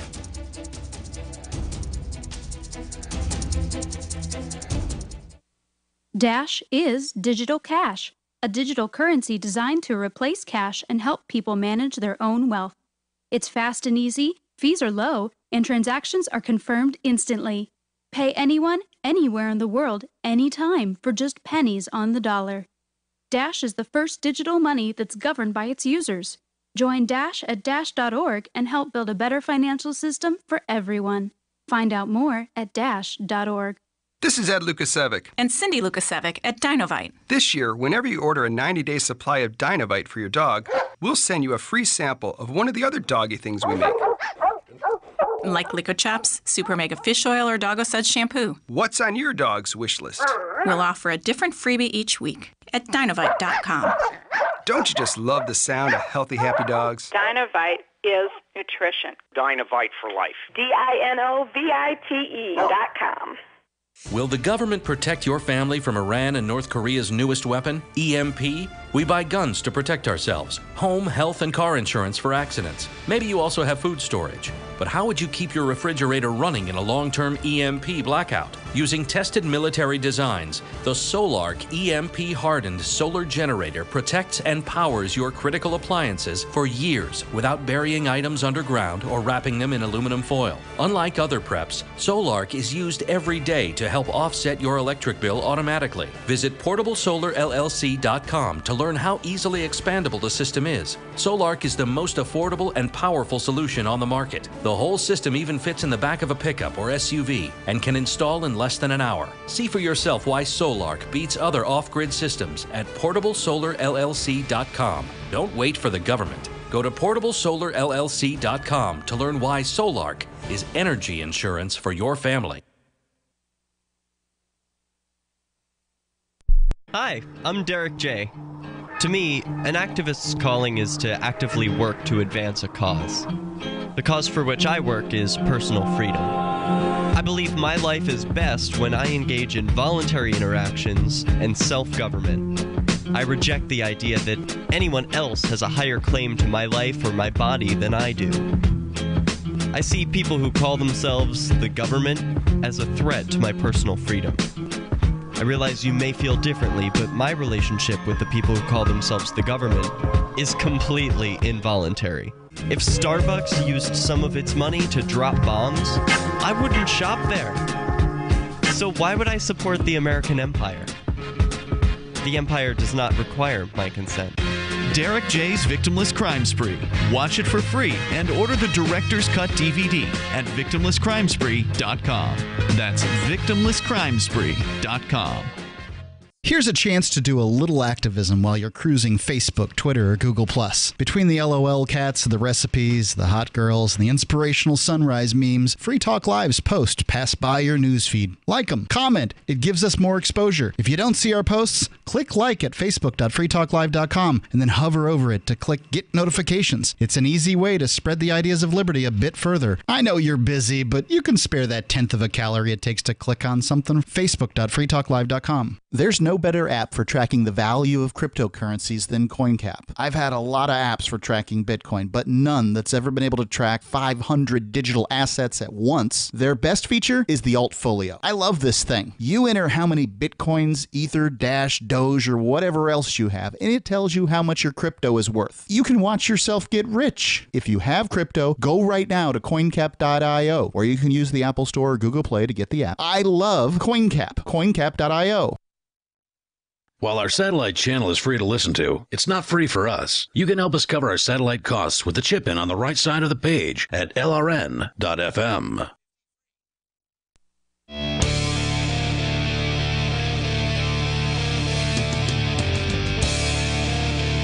Free Talk Live. Final segment here on, well, the program that you can control. You can call in and talk about whatever you want here on Free Talk Live. Ian, can you tell us about the AMP program? Sure can. Free Talk Live listeners like you can get behind this show for $5 a month or Bitcoin. So you can use PayPal or Bitcoin or credit card. And you can get behind the show to help us get on more radio stations around the country. So if you like what we do and you want to have more people all over the United States and around the world hearing the ideas of liberty, then please go to the AMP program and sign up over at amp.freetalklive.com, amp.freetalklive.com. What about Bitcoin Cash? Not accepting Bitcoin Cash at this time. What if they personally said that they would give you Bitcoin Cash? You can contact me individually, and yeah, sure. I mean, we can work something out there. I assume it would have to be like a longer amp, like for a year or something like that. I don't know. Kind of bigger. So worth the processing effort. I'm not going to turn it away if that's what somebody wants to do. I don't think that many people have Bitcoin Cash right now, just because it's been a bit of a pain to break it out from the old Bitcoin. You've got to jump through some hoops in order to get your hands. I mean, if you have Bitcoin before the fork that happened last week, you have Bitcoin Cash, but do you have access to it is the question. And I would say a good portion of the people who have it don't yet actually have access to it, if you will, because there's still a bunch of wallets that have yet to implement the Bitcoin Cash as an option. But yeah, I'm always happy to work with people. So like the guy that called earlier about sending silver and whatever into the show, we've had people amp with silver before, but it's it's hard for us to turn that into like a silver donation. Did they choose to opt for a silver amplifier level? I don't recall. Different levels. Some people have handed me I remember people handing me like a stack of silver coins at the Porcupine Freedom Festival. This is for my amp. A decade ago. Yeah, very nice folks. I don't know if I've ever sold any of that silver to actually amp the show. But it's a very nice gesture, and I appreciate it. I'm certainly not going to turn it down. So yeah, I wouldn't turn down the Bitcoin Look for Cash. the little bumps in Ian's backyard. So Johnson, this article claims that Cyblog claims that essentially after a period of time that people who are closer in age generally make better couples, and strangely, your girlfriend is 16 years younger than you. You bring this in. So what are your thoughts on this? I just thought it was interesting because I hadn't actually read the entire article. I was just like, well, this looks relevant to my interest. Let's see what they have to say. Okay. And I also think that it's wise to be prepared for anything. Like if there's research on this topic, well, obviously I'm in the pool of people who should be interested in the research. You should be paying attention, right? I should be paying attention to it. Just because it's generally true does not mean it will be specifically true, in all especially cases. if you're armed with that information. Right. And there's obviously let's see cases the reasons why that they come up with, and it's like, well, okay, if it's economic shock, which is something that affects all relationships, it has nothing to do with relationships with major age differences, but okay, if that's an even greater sensitivity there, then something to be even more acutely aware of. I'm going to come down on this, and I'm going to say that people who are looking for that older person, and there's one in every crowd, right? There's one that's looking for, the mommy or daddy stand-in analog representative, right? And those people are flawed from the get-go and should be avoided. What if those people? What if it's not them that's driving the relationship? In other words, let's just say, for example, it was I'm not me who claiming was that looking for a everybody younger in woman. a relationship that has an age disparity is that there is somebody like this in every relationship that has an age disparity. But the ones that are going out there specifically looking for these older guys or older gals, I don't have to worry about the ones looking for older gals. I have to worry about the ones looking for older guys. My wife is 2.5 years older than me, so I wouldn't call that a big disparity. It would have been in high school, though. Right. Go ahead. I was going to say that's only true if you were looking for younger women. I mean, if you were looking for women in your own J-bracket. I like looking at younger women. Well, I just understand that. I think that's true of generally most men. That looking at them is, looking at them's fine, but when you start having to talk to them, it's irritating because they're dumb. Often. I would say that that's generally true of most men, but what I'm saying is that if you were looking in your own age bracket or your own age category, then you wouldn't necessarily have to worry about the ones that are looking for older men. Right. In other words, well, I wouldn't necessarily. Okay, so being married, I'm not looking for anything. But if I were looking, I can understand why people are looking for younger because it's more attractive generally. But there's a lot to be said for somebody who shares life experience when you can say, oh, yeah, well, I remember that on the news or whatever from childhood, those kind of things. You have these touchstones and that's meaningful. And I also think that there's just life experience that's you also have to remember can't be replicated. You also have to remember that sometimes one person is more the driver of a relationship than the other. So you don't, what one person is necessarily looking for isn't necessarily. In other words, somebody might say, "Well, you're a little old for me," but accept anyway. Accept and get into the relationship anyway.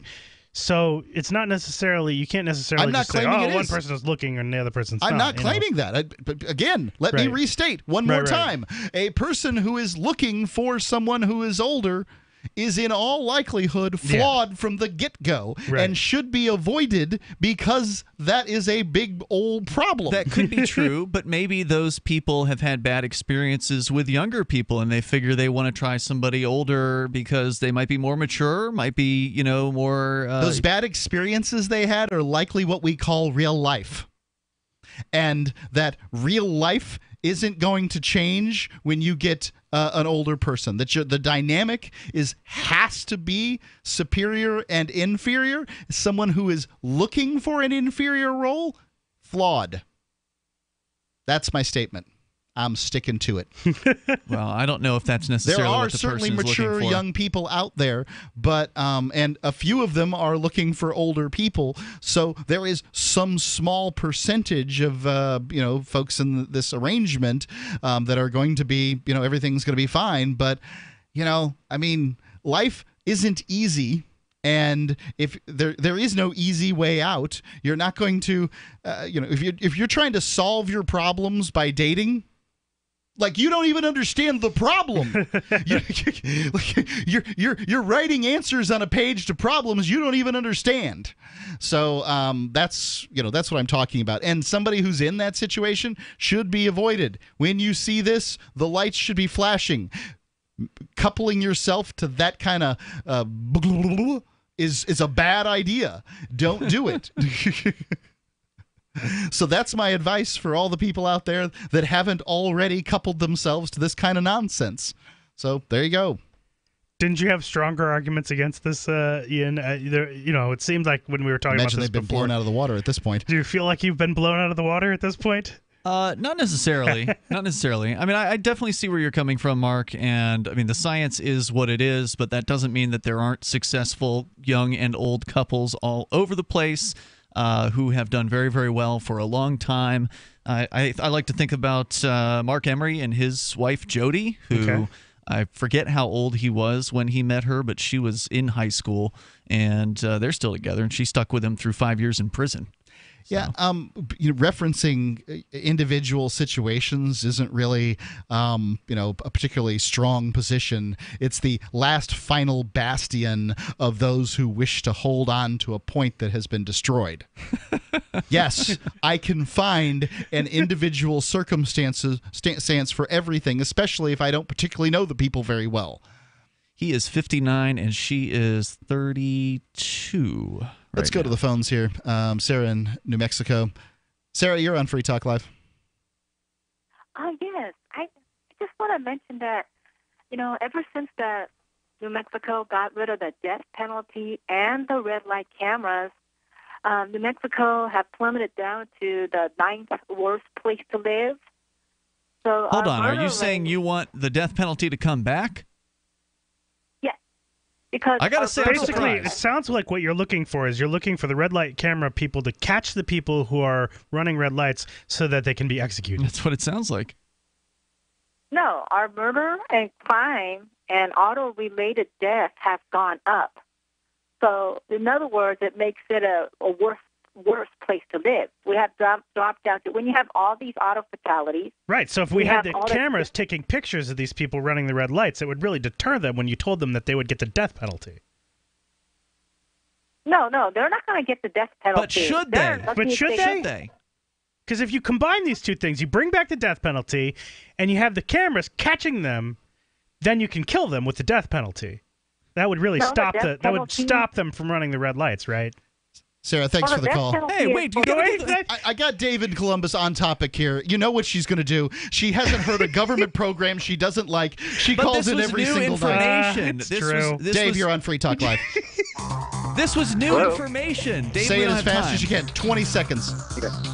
Hey, guys, real fast. I was actually talking about the psychology article. Yeah. Say it. Quick. Real quick, I completely agree with it, and as a single man, there's absolutely no way I'm going to date someone more than 3 years younger, 3 years older. Excellent. Thank you for the call, Dave. Really appreciate it. Now we know Sarah supports the death penalty. That's new information. It's not new. She called in that is new information. With Daryl the other night. All right, well, I Free wasn't Talk here. Live. Free Press Publications is an independent, alternative media and publishing company founded in June 2009 with the mission of ensuring a free press for the freedom movement and is committed to spreading the message of peace, freedom, love, and liberty. FPP also gives new authors an avenue for publishing freedom-oriented material. FPP brings you daily news and commentary on the website fpp.cc, as well as a daily 5-minute newscast, FPP Radio News, and weekly news, views, and commentary in the FPP Freedom Minute and Peace, Love, Liberty Radio at fppradio.com, and the monthly newspaper FPP News at news.fpp.cc. Find FPP online at fpp.cc. That's fpp.cc, as in Creative Commons.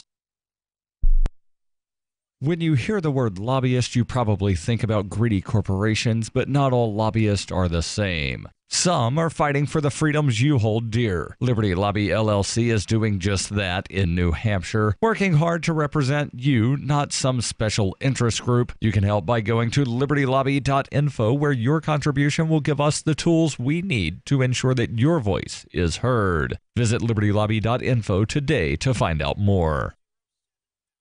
So you've heard all 3 hours of the latest episode of Free Talk Live, and you're still hungry for liberty-oriented audio content? Did you know that we have another 24/7 audio stream at LRN.FM? The Liberty Radio Network airs the latest episodes of some of the best liberty-oriented podcasts on the internet around the clock. In addition to recorded content, you'll also hear live shows like Free Talk Live, originating from our Keene, New Hampshire studio. So listen anytime at LRN.FM. That's LRN.FM.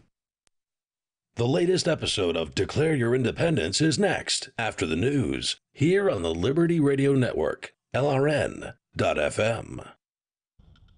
From Keene in the Shire, the Liberty Media capital of the world, this is Daryl W. Perry, host of FPP Radio News for Tuesday, August 8th, 2017. Silver is trading at $16.39 per ounce. Gold is valued at $1,264 per ounce. Bitcoin is trading at 3.8 cents, and the average price of Bitcoin is $3,450.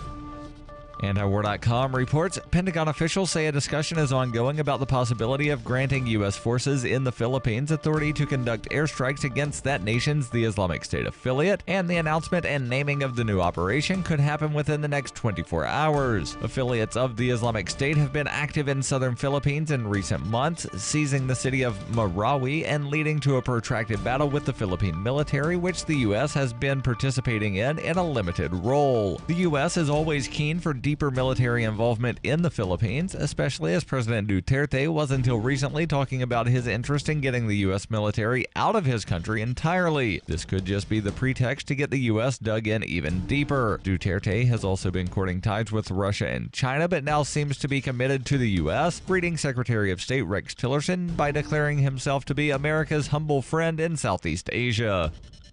For nearly 40 years, Roberts & Roberts Brokerage has been a trusted source for buying and selling precious metals like gold and silver. They also take Bitcoin for precious metal purchases and have permanently removed the minimum purchase amount for all orders paid in the digital currency. Call Roberts & Roberts today for knowledgeable advice on buying and selling precious metals and a forward-thinking approach to new technologies. 800-874-9760 or visit online at rrbi.co.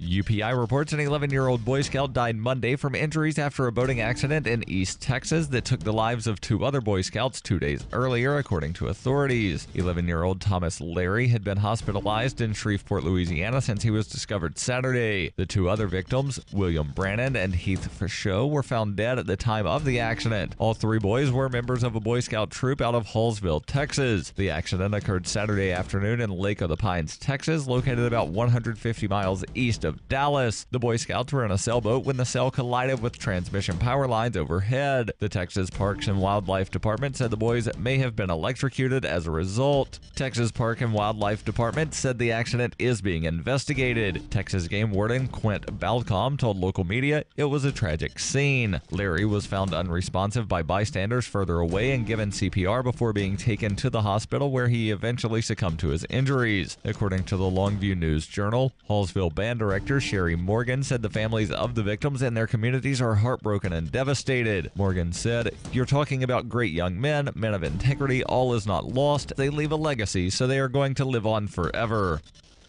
Bitcoin Not Bombs is a launching pad for nonprofits and social entrepreneurs into the financial freedom of the Bitcoin economy. Bitcoin Not Bombs offers premium publicity campaigns designed to facilitate an organization's adoption of Bitcoin and to fully capitalize on that decision in their fundraising efforts. Bitcoin Not Bombs is fully committed to being the hub of the nonprofit sector of the Bitcoin economy, maximizing the potential cross-promotion of all our clients and commercial partners. To learn more, visit bitcoinnotbombs.com.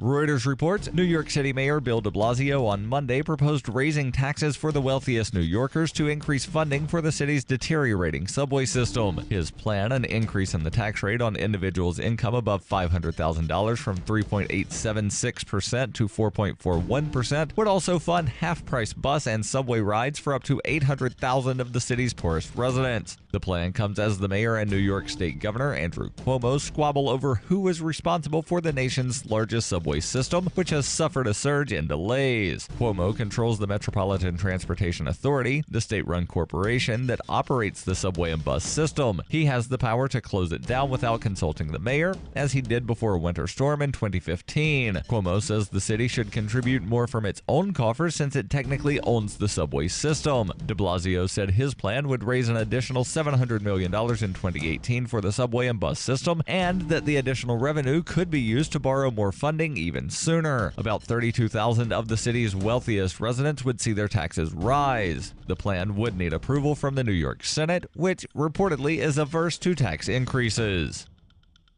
This has been FPP Radio News. Online at fppradio.com.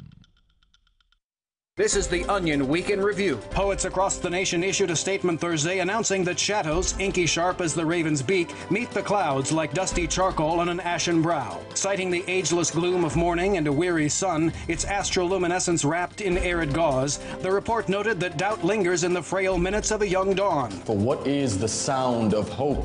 For what is life's moment of fulfillment? The supple lie of spring prolongs the inquisition. Father! Father! Do you not sense the dread of autumn's looming song danced in trembling half-step? 1, 2, 1, 2. The poets later added, womb, womb, womb. And in local news, a sad sack is bullied by an area goose. In other news, a photographer specializes in those pictures where lights going by really fast look like lines. An entree is apparently the kind you squeeze lime over, and employees finally get that break room bathtub they wanted. This is the Onion News Network. And now, live from the studios of Freedom's Phoenix, Ernest Hancock. Believe me when I say we have a difficult time ahead of us. But if we are to be prepared for it, we must first shed our fear of it. I stand here without fear because I remember. I remember that I am here not because of the path that lies before me, but because of the path that lies behind me. I remember that for 100 years we have fought these machines. And after a century of war, I remember that which matters most. We are still here! Today, let us make them remember. We are not afraid!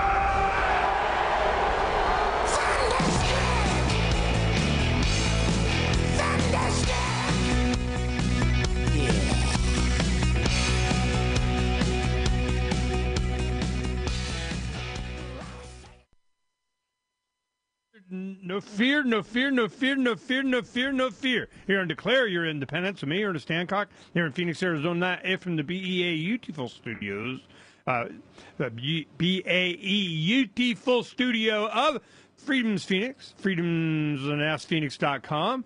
Thanks for coming in and joining us. We had a long week last week. We had Jackalope last weekend. We had Derek Slopey and the boys here, 11 people in the ambulance. You know, it came from Maine. We've enjoyed a lot of stories to tell, but this hour we're going to give you a treat. Glenn Jacobs, a.k.a. Kane, from the WWE wrestler. He is a superhero. I mean, literally, you can't go anywhere with him without somebody trying to, get an autograph, saying, "Hey, what's up?" In fact, my son-in-law is, a big fan, and it's just, he's a celebrity. But I tell you this, more importantly than that, he's a freedom fighter. Here's someone that is, I tell you, in the times that come, we're going to need superheroes all over the country. We're going to need people that take seriously what this country is all about. Why it's declare your independence. The only role of government is to secure individual rights. When it doesn't do that, it's time to alter or abolish. Well, Kane, my friend Glenn Jacobs, is an alterer. He's going to alter. He's running for mayor, and I want to talk all about it. So let's get right to him. Glenn, got you there? Yeah, hey, Ernie. Okay, yeah, I'm making sure I got the right one here. That good? Can you hear me? Yeah, can you hear me? There you go. Okay, we're all set.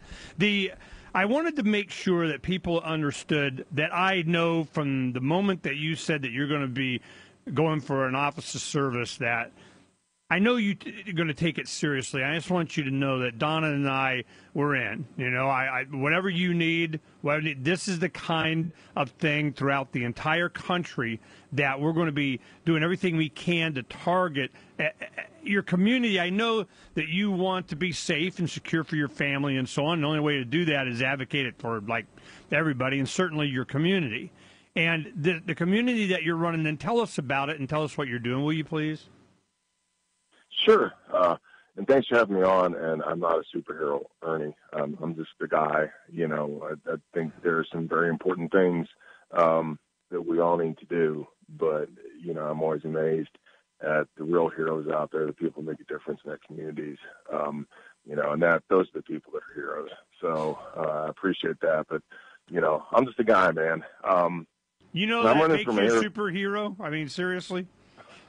You know, well, I'm running for mayor of Knox County, Tennessee. In Knox County, let me tell you a little bit about Knox County. We're the third largest county in the state of Tennessee. We're the home of Knoxville, of course. The county budget right now is not quite $800 million. There's 450,000 people approximately in the county. There's the only larger counties are, I guess Shelby and Davidson, which are Nashville and Memphis, basically. You know, and then there are two local governments here. Now we have a sort of unique arrangement here in East Tennessee. One is Knoxville city government, and then the other is the county. And the county actually has a lot more responsibilities than the city does. The county runs the school system, which is actually the ninth largest school system in the country. It's a consolidated school system, so it's huge, as well as the jail and the library and everything else that you'd think of local government. Well, explain doing. this to me. Mayor of a county, so it has like a county mayor. So this is. So I guess. Yeah, and a lot of places they're called judge executives or county executives. So but it's basically, you know, the city has its jurisdiction, and then Knox County has its jurisdiction, and the city is in the county, but some of the stuff the city does in the city, some of the stuff the county actually does in the city as well. But then, you know, as far as the county, which is actually much larger, of course, than the city, the county government provides many of those services, the sheriff department and that sort of thing. So this is roads, not the like roads, of course. This seems a little bit more than, you know, just a small town mayor. This is it is. It's a pretty big position. As I said, you know, the budget's $800 million and 450,000 people in the county. You know, that's amazing that budget is that low. Usually they've raped that many people a lot more than that. You know what I mean? Well, you know, that's one of the great things about East Tennessee is people here are, you know, small government conservatives for the most part. They like government out of their lives. They like the taxes low, and it shows. The current mayor, county mayor, has done a really great job. We haven't raised taxes here, and dude, seriously, I don't know how long. It's literally been decades, which is remarkable.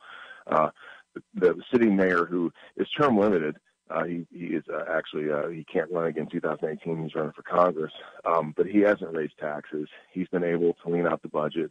He has cut the debt by $50 million. So they've done a good job. And as you said, you know, you look around the country, and it's really surprising that the budget is in multiples higher than it is. So that's one of the great things about living here is I always say the people here have good common sense, and it reflects in a lot of our political values. You know, this is and I don't mean to be, it seriously is not flippant. When I say, you know, superhero, it's not even, I mean, it's great that you got your action figures, but I mean, that's not what I'm talking about. You know, this is going to take, what's coming is going to take very, very principled and strong individuals to hold off the onslaught of wherever they can get the money. You know, I give you an example. For under your jurisdiction, how many peace officers do they have? You know, I mean, what kind of pension plans do they got building up? You know, what's the unions like? You know, you understand what I mean? What's coming after the budget? You know, how's that holding up? It's actually doing very well. Again, they've done a good job with the pension plans. For a little while, they had a defined benefit plan, which they realized wasn't going to work. So they scrapped that. So in that regard, we're in good shape. The city, probably not so much. The city, it's a strange dynamic here. The city mayor is a Democrat, and she's pretty left. And the city, despite the fact, again, that it doesn't have nearly the responsibilities or the amount of people or the amount of geographical land space of the county, the city's government is, I want to say, about $350 million. So it's just a little less than half, despite the fact that it doesn't do all the things that the county does. And that is a bit of a strange dynamic because the county, of course, is very conservative. So that's a little strange, and you get into some different dynamics when you're talking about the city. But as far as the county, they've done a very good job with their pension program. That's a rarity in this country. Yeah, well, I mean, yeah, even conservative Arizona, it's not good out here, man.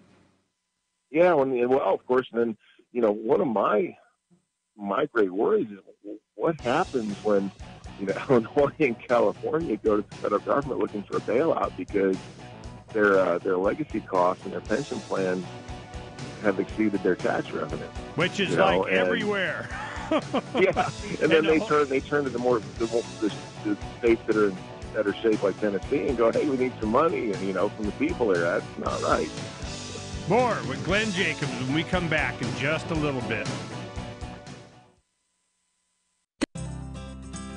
When it comes to investing in precious metals, you need a source you can trust who offers you choices and empowers you to maximize your wealth. That's where Roberts & Roberts Brokerage can help. Roberts & Roberts is a trusted name in precious metals. Since 1977, Roberts & Roberts has been providing you with the finest gold and silver bullion, coins, rounds, and bars at genuine and honest prices. They make it easy to invest in precious metals and work with you to suit your investment needs. In addition to offering gold and silver for sale for U.S. dollars, Roberts & Roberts Brokerage is now accepting Bitcoin in exchange for their quality precious metals products. To speak with a professional from Roberts & Roberts about investing in precious metals, call toll-free 800-874-9760. Write this number down, 800-874-9760. Visit Roberts & Roberts online at rrbi.co. That's rrbi.co. On behalf of Roberts & Roberts, here's hoping your day is as good as gold. Understanding your credit score is the first step towards managing and improving it. This is Charlie Sundstrom with your Van Dyke Mortgage Minute. The most influential component of your credit score is your payment history. Almost equally as important is the amount you owe on credit accounts. Also impacting your score, but to a lesser degree, are the length of time you've utilized your credit, the number of new accounts, credit inquiries, and your various types of credit accounts. To help achieve or maintain a healthy credit score, have a system set up to assure your bills are always paid on time. Don't max out your cards. It's better to have a high credit limit with a low balance. Never close old accounts. The age of these can actually help your credit score. But don't be afraid to use your credit. You need several accounts in order to have a credit score. Just keep the corresponding payments within your means. For your mortgage pre-approval and refi needs, start by visiting VanDykeMortgage.com. Corporate NMLS 3035. Van Dyke Mortgage is an equal housing lender. Charlie Sundstrom, NMLS 134251.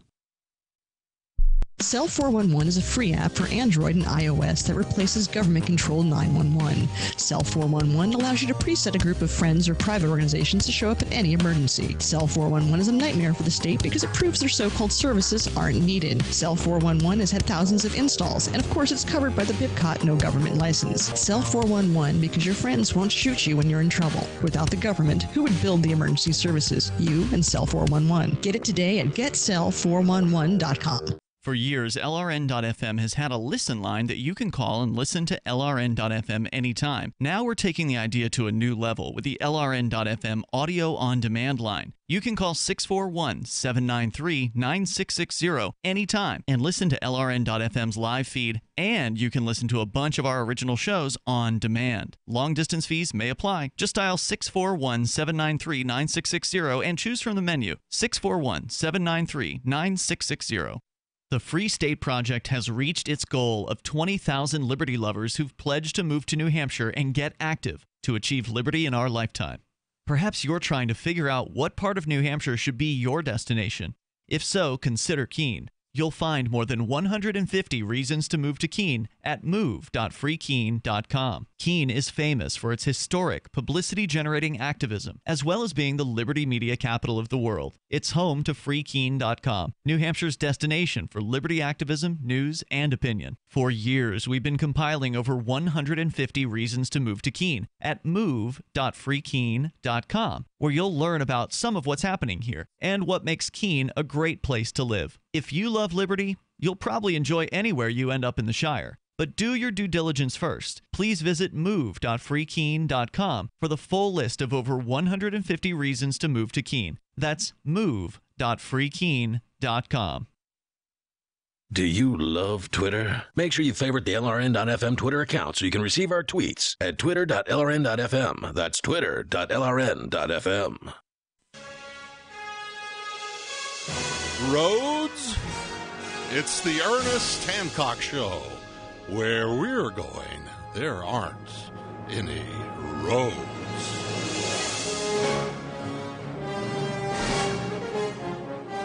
You know, in the off show, we're yakking, and when they say, do you have political experience, and nope, yeah, good. And it's an asset. It's becoming a bigger and bigger an asset as opposed to what? Political experience?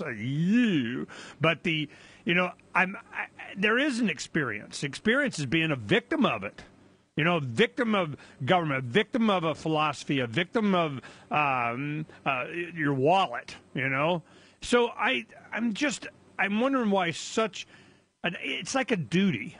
Because the Spider-Man syndrome. Superhero. It's if you don't use your gifts and your knowledge, bad things happen.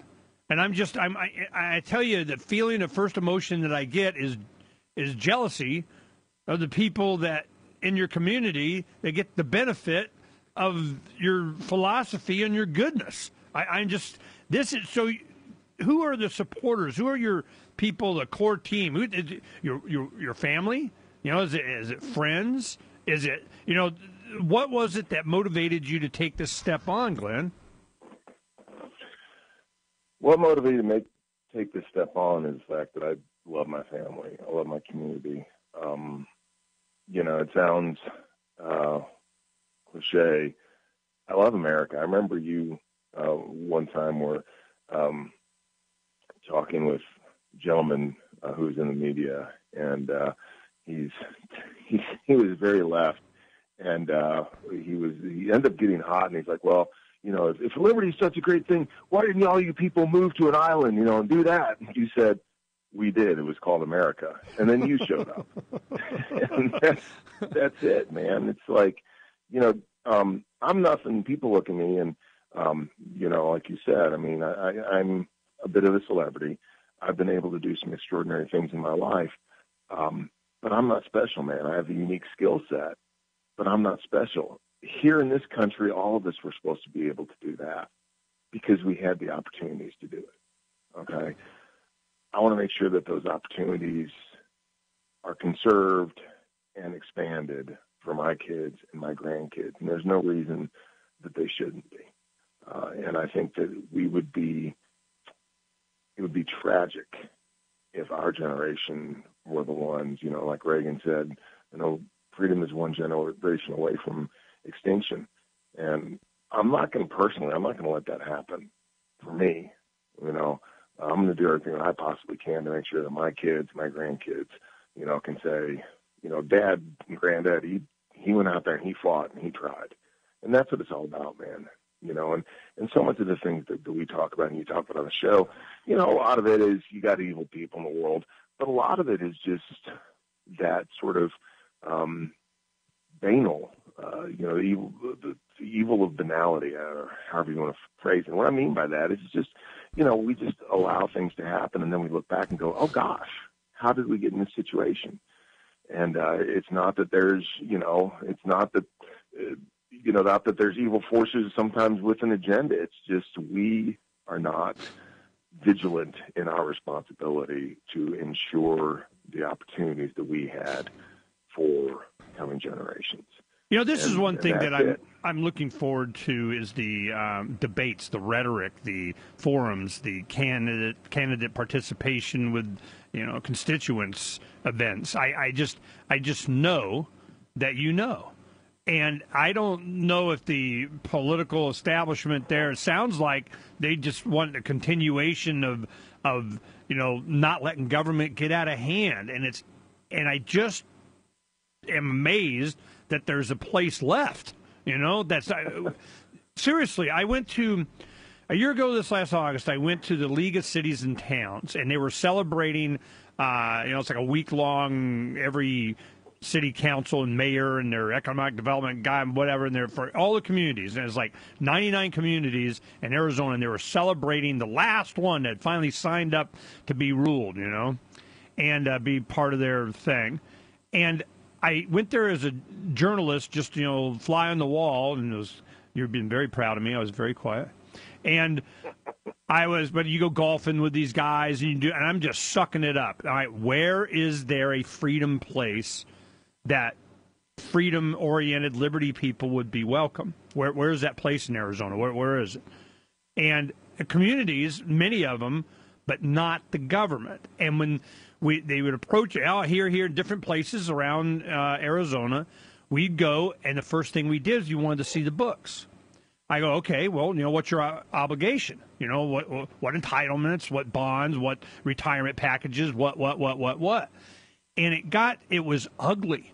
And it got to the point that even we had elected libertarian as a vice mayor and couldn't get access to their debt. They would show you what their payments were on their obligations, like their credit card payment, but they wouldn't show you what their debt was. And this is what, as a city council person, you can't get that information. And I knew, this is like 2 years ago, I knew it was done. You cannot have that kind of government and not be victims of a philosophy that believes you're just cattle. So I know Glenn understands this. I know he knows where to look. I know he knows how to eke in the philosophy that overwhelms taxpayers, and it's rampant. I'm just and I'll guarantee it's from a culture of not allowing that to happen, and that's where you live. So I know that you've been active philosophically in your community. Do you think you've had something to do with the culture that you're benefiting from? Personally, I don't know how much that I've, no, I don't have that sort of voice. I just think, this is a great place to live. And, the outgoing congressman here, Jimmy Duncan, next to Ron Paul, probably the best congressperson, of that generation, fiscal conservative, understood these issues. And for whatever reason, this just seems to be one of those places where, the message of small government resonates. And I don't know, sometimes I sort of laugh and I think, well, maybe, this, of course, East Tennessee's, we got a bit of a rebel streak in this. This is a home, we got a lot of moonshiners and stuff like that. So I don't know, but for whatever reason, it does resonate here. As I said, even you look at Tennessee's legislature, it's much better. Our General Assembly is much better than many other states, and especially our delegation here from East Tennessee. They're great. They go over there. There was just a bill that was pushed through to raise the gas tax. But it was, how it is, Ernie. You look down the roll call, and you know who voted against it. Yeah. You know, and you're like, yep. You know, people that those guys. You know, and for whatever reason, they're all concentrated here. So, you know, it is. I don't know if it's something in the water or what. But I think you pegged it, man. Brings beer a lot more than Moonshiners. other places. It gets them revenuers. You know, this is going to be. I was so excited to see you put the quality type person you are to do this. I just know that you're going to be an inspiration to a whole other generation. There's no better app for tracking the value of cryptocurrencies than CoinCap. I've had a lot of apps for tracking Bitcoin, but none that's ever been able to track 500 digital assets at once. Their best feature is the Altfolio. I love this thing. You enter how many Bitcoins, Ether, Dash, Doge, or whatever else you have, and it tells you how much your crypto is worth. You can watch yourself get rich. If you have crypto, go right now to coincap.io, or you can use the Apple Store or Google Play to get the app. I love CoinCap. coincap.io. DVD, books, music, instruments, periodicals, computers, software, electronics, photo, cell phones, office products, home and garden, bed and bath, furniture, kitchen, pet supplies, automotive, hardware, apparel, shoes, jewelry, grocery, healthcare, sports and outdoors, toys, games, used, and more. It's a department store at your fingertips. Shop.lrn.fm. Get all your shopping done, get a great deal, and a portion of your purchase goes to benefit the Liberty Radio Network when you shop at Amazon via shop.lrn.fm. This is Michael Dean from the Freedom Fiends. I've run websites since 1996 and have used over a dozen web hosts in that time. AgristHosting.com is the only one that hasn't broken my heart. Agrist Hosting's uptime and service is stellar, and their DDoS mitigation is the best I've seen. That's important because if you tell the truth in this world, you'll ruffle feathers. And some people will try dirty tricks to silence your voice. No matter what the haters hit us with, Agrist Hosting keeps our websites online. If you have a mission-critical commercial presence or a world-changing activism site, you cannot tolerate any skullduggery. So go with agristhosting.com. Have a WordPress or blog site, but you're not satisfied with performance or uptime? Or just want raw hosting? Want to pay with Bitcoin? Agrist Hosting specializes in high-performance hosting with personalized service. Go to agristhosting.com and click on the button that says Get Hosted. That's agristhosting.com. When you hear the word lobbyist, you probably think about greedy corporations, but not all lobbyists are the same. Some are fighting for the freedoms you hold dear. Liberty Lobby LLC is doing just that in New Hampshire, working hard to represent you, not some special interest group. You can help by going to libertylobby.info, where your contribution will give us the tools we need to ensure that your voice is heard. Visit libertylobby.info today to find out more. Did you know you can listen to LRN.FM via our free-to-air satellite channels? We have channels over nearly all of North America and much of Africa. All you need is an affordable receiver and a dish as small as 30 inches. There are no monthly fees. Learn more at sat.lrn.fm. Plus, if you are a broadcaster or want to be one, this is a good delivery method for our content. See our coverage maps and get details at sat.lrn.fm. That's sat.lrn.fm. sat.lrn.fm. Is spreading the message of liberty, cryptocurrency, and peace around the globe worth $2 per month to you? As you may already know, in addition to our internet feed, LRN.FM broadcasts on free-to-air satellite across North and Central America, as well as Sub-Saharan Africa. And we've been available on satellite for free 24/7 since 2010. The LRN.FM free-to-air satellite signal is reaching some of the most oppressive regimes in the world, and there's no doubt our ideas are making an impact. You can learn more about the channel's impact by watching the 3-minute video at fund.lrn.fm.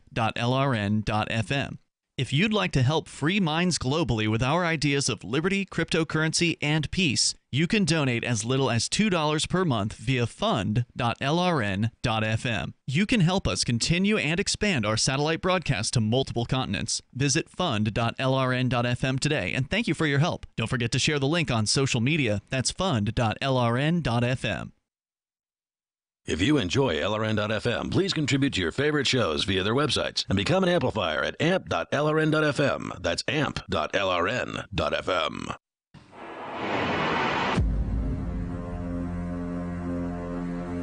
It's time for Declare Your Independence with Ernest Hancock. To be a part of the show, call 602-264-2800. Glenn Jacobs, known as Kane, his professional wrestling career, that is, bringing it home. But he's been around the world. He's seen how other cultures are, other governments. He's been around the country. Has a lot of fans, and he's done a lot of political, activism. But more than that, defender of the faith. A philosophical individual that's known certainly by me in our community as a great mind for freedom.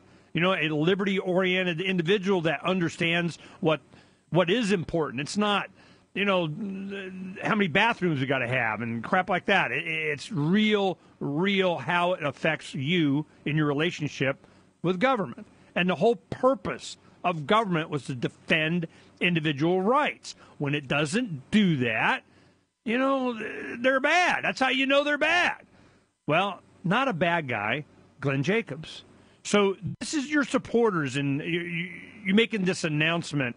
Who did you come out to? Is it just that I'm just going to do it because I'm going to do it, and let's do it. Let's go kick ass. Or was there a group of people encouraging you and already on your campaign team? Tell me about the response to your announcement. Well, first, actually, I'd like to plug my website. It's jacobsformayor.com. So I'm sorry, say it again. Jacobsformayor.com. Jacobsformayor.com. Okay. Yeah. But, as far as who I talked with my family, of course, made sure that they were okay with it.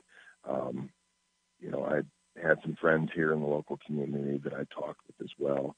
And then, people out there sort of in our liberty movement, talked with them as well. And that's the nice thing about the internet and really the Ron Paul campaign in 2008 is it brought so many of us together, and we coalesced around a national movement. So,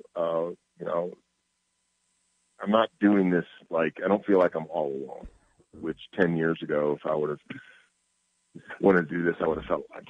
Now I feel like I have a lot of support from people that I respect, from people that know what they're doing, from people that have been through this before, that can help me and give me advice, point me towards the resources that I need. And all of that is extremely important. So, when you talk about how times have changed and what we may be going into, well, by the same token, I think that we are much better prepared than ever before. I remember watching Dr. Paul once talking, saying how he didn't realize the remnant was so large. Well, it's also now become better organized in that we're able to accomplish things and have the resources that we didn't have before. It's the understanding. It's the understanding. It's the understanding that you understand. This is you're the manifestation of a lot of the inspiration and motivation we got from Dr. Paul's campaign, certainly in 2008. And it was just an awakening and something that I've been waiting on and working for like ever, and had the faith that it was time. And you were such a great representation of an understanding of the philosophy. You became aware of it, you read about it, you grew into it, you understood the importance of the message. And for you to participate in this, I'm wondering what the motivation was. I mean, I understand you want to keep it conservative, fiscally. You're a tolerant guy. It's not, you're not going to get worried about all the little stupid stuff and make big issues out of things that don't matter. It's going to get down. But tell the audience what matters. Well, again, what matters is opportunity. I mean, that's what the free enterprise system is all about. What matters is, the American dream is the ability to create the life that you want without interference, so long as you respect other people's right to do the same. So long as you don't transgress against them or their rights to, their property and to express their liberty. It's pretty simple. When it comes down to government, it's worth preserving. Yeah, when it comes down to government, my interface right now is I'm starting to. We've been looking for land. I mean, it's gotten so much. A lot of people around the country wanting to, check this place out and move to Arizona. Man, there's no snow and all that. We finally I broke down and got my first, cool drone to go, as we tour around and go and look and, here's the place, and we're taking it seriously. And it's because our generation now we're starting to realize, if we didn't already know, and I think the country's starting to realize it's local, it's take care of home, and I'm looking for some place I can get my land and build on, and the man, be not around, and, so building codes, property rights, interface with the EPA, federal government restrictions on. So these are the things that where it's rubber meets the road. So the county where you would be having such influence on, what's your opinion on the interface with government on like property rights? Building codes, using your land, digging a well. Give us some of the basics. Well, again, it's minimal.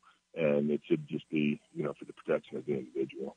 One of the things that the founders envisioned was sort of a network or a patchwork of states that you could literally vote with your feet and you could move if you didn't like the area that you were in because, you didn't like the laws in that particular area, you could move to a different state. And what's happened over the years, of course, is we've had a centralization of power in Washington. Everything's become homogenized now to the point where, you have agencies like the EPA, and their guidelines really supersede everything, all local or state regulation. And there's no ability to say, well, I don't like that, I'm going to go somewhere else because it's all the same.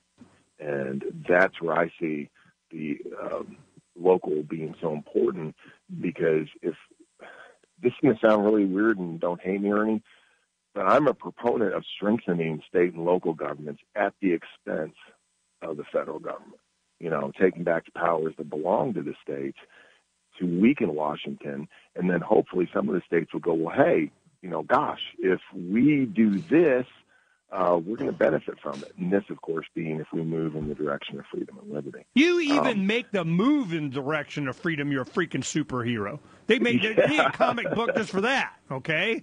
Yeah. So seriously, that's something I think we have to do, Washington is, the major culprit. And I realize, we can argue about what happens at state and local levels, and that is very important.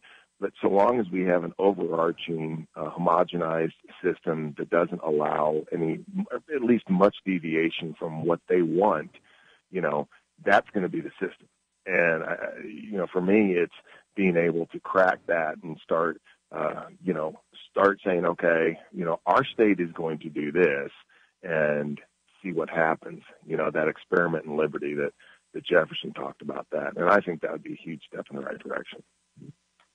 I'm so glad that you're not having to have that big, giant, humongous battle just to get people to even understand the benefits of not being in so much debt, when you get up to hundreds of millions of dollars and, that number, that's still a lot. I mean, it's not like, it's not nothing, but it's so much better than I expected.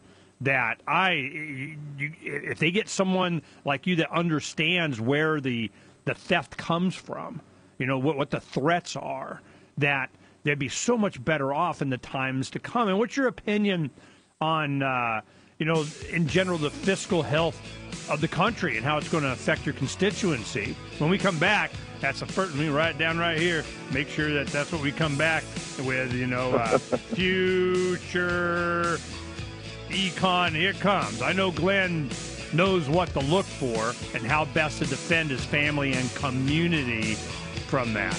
And take it local. It's a philosophy that Glenn espouses. We're going to find out more when we come back.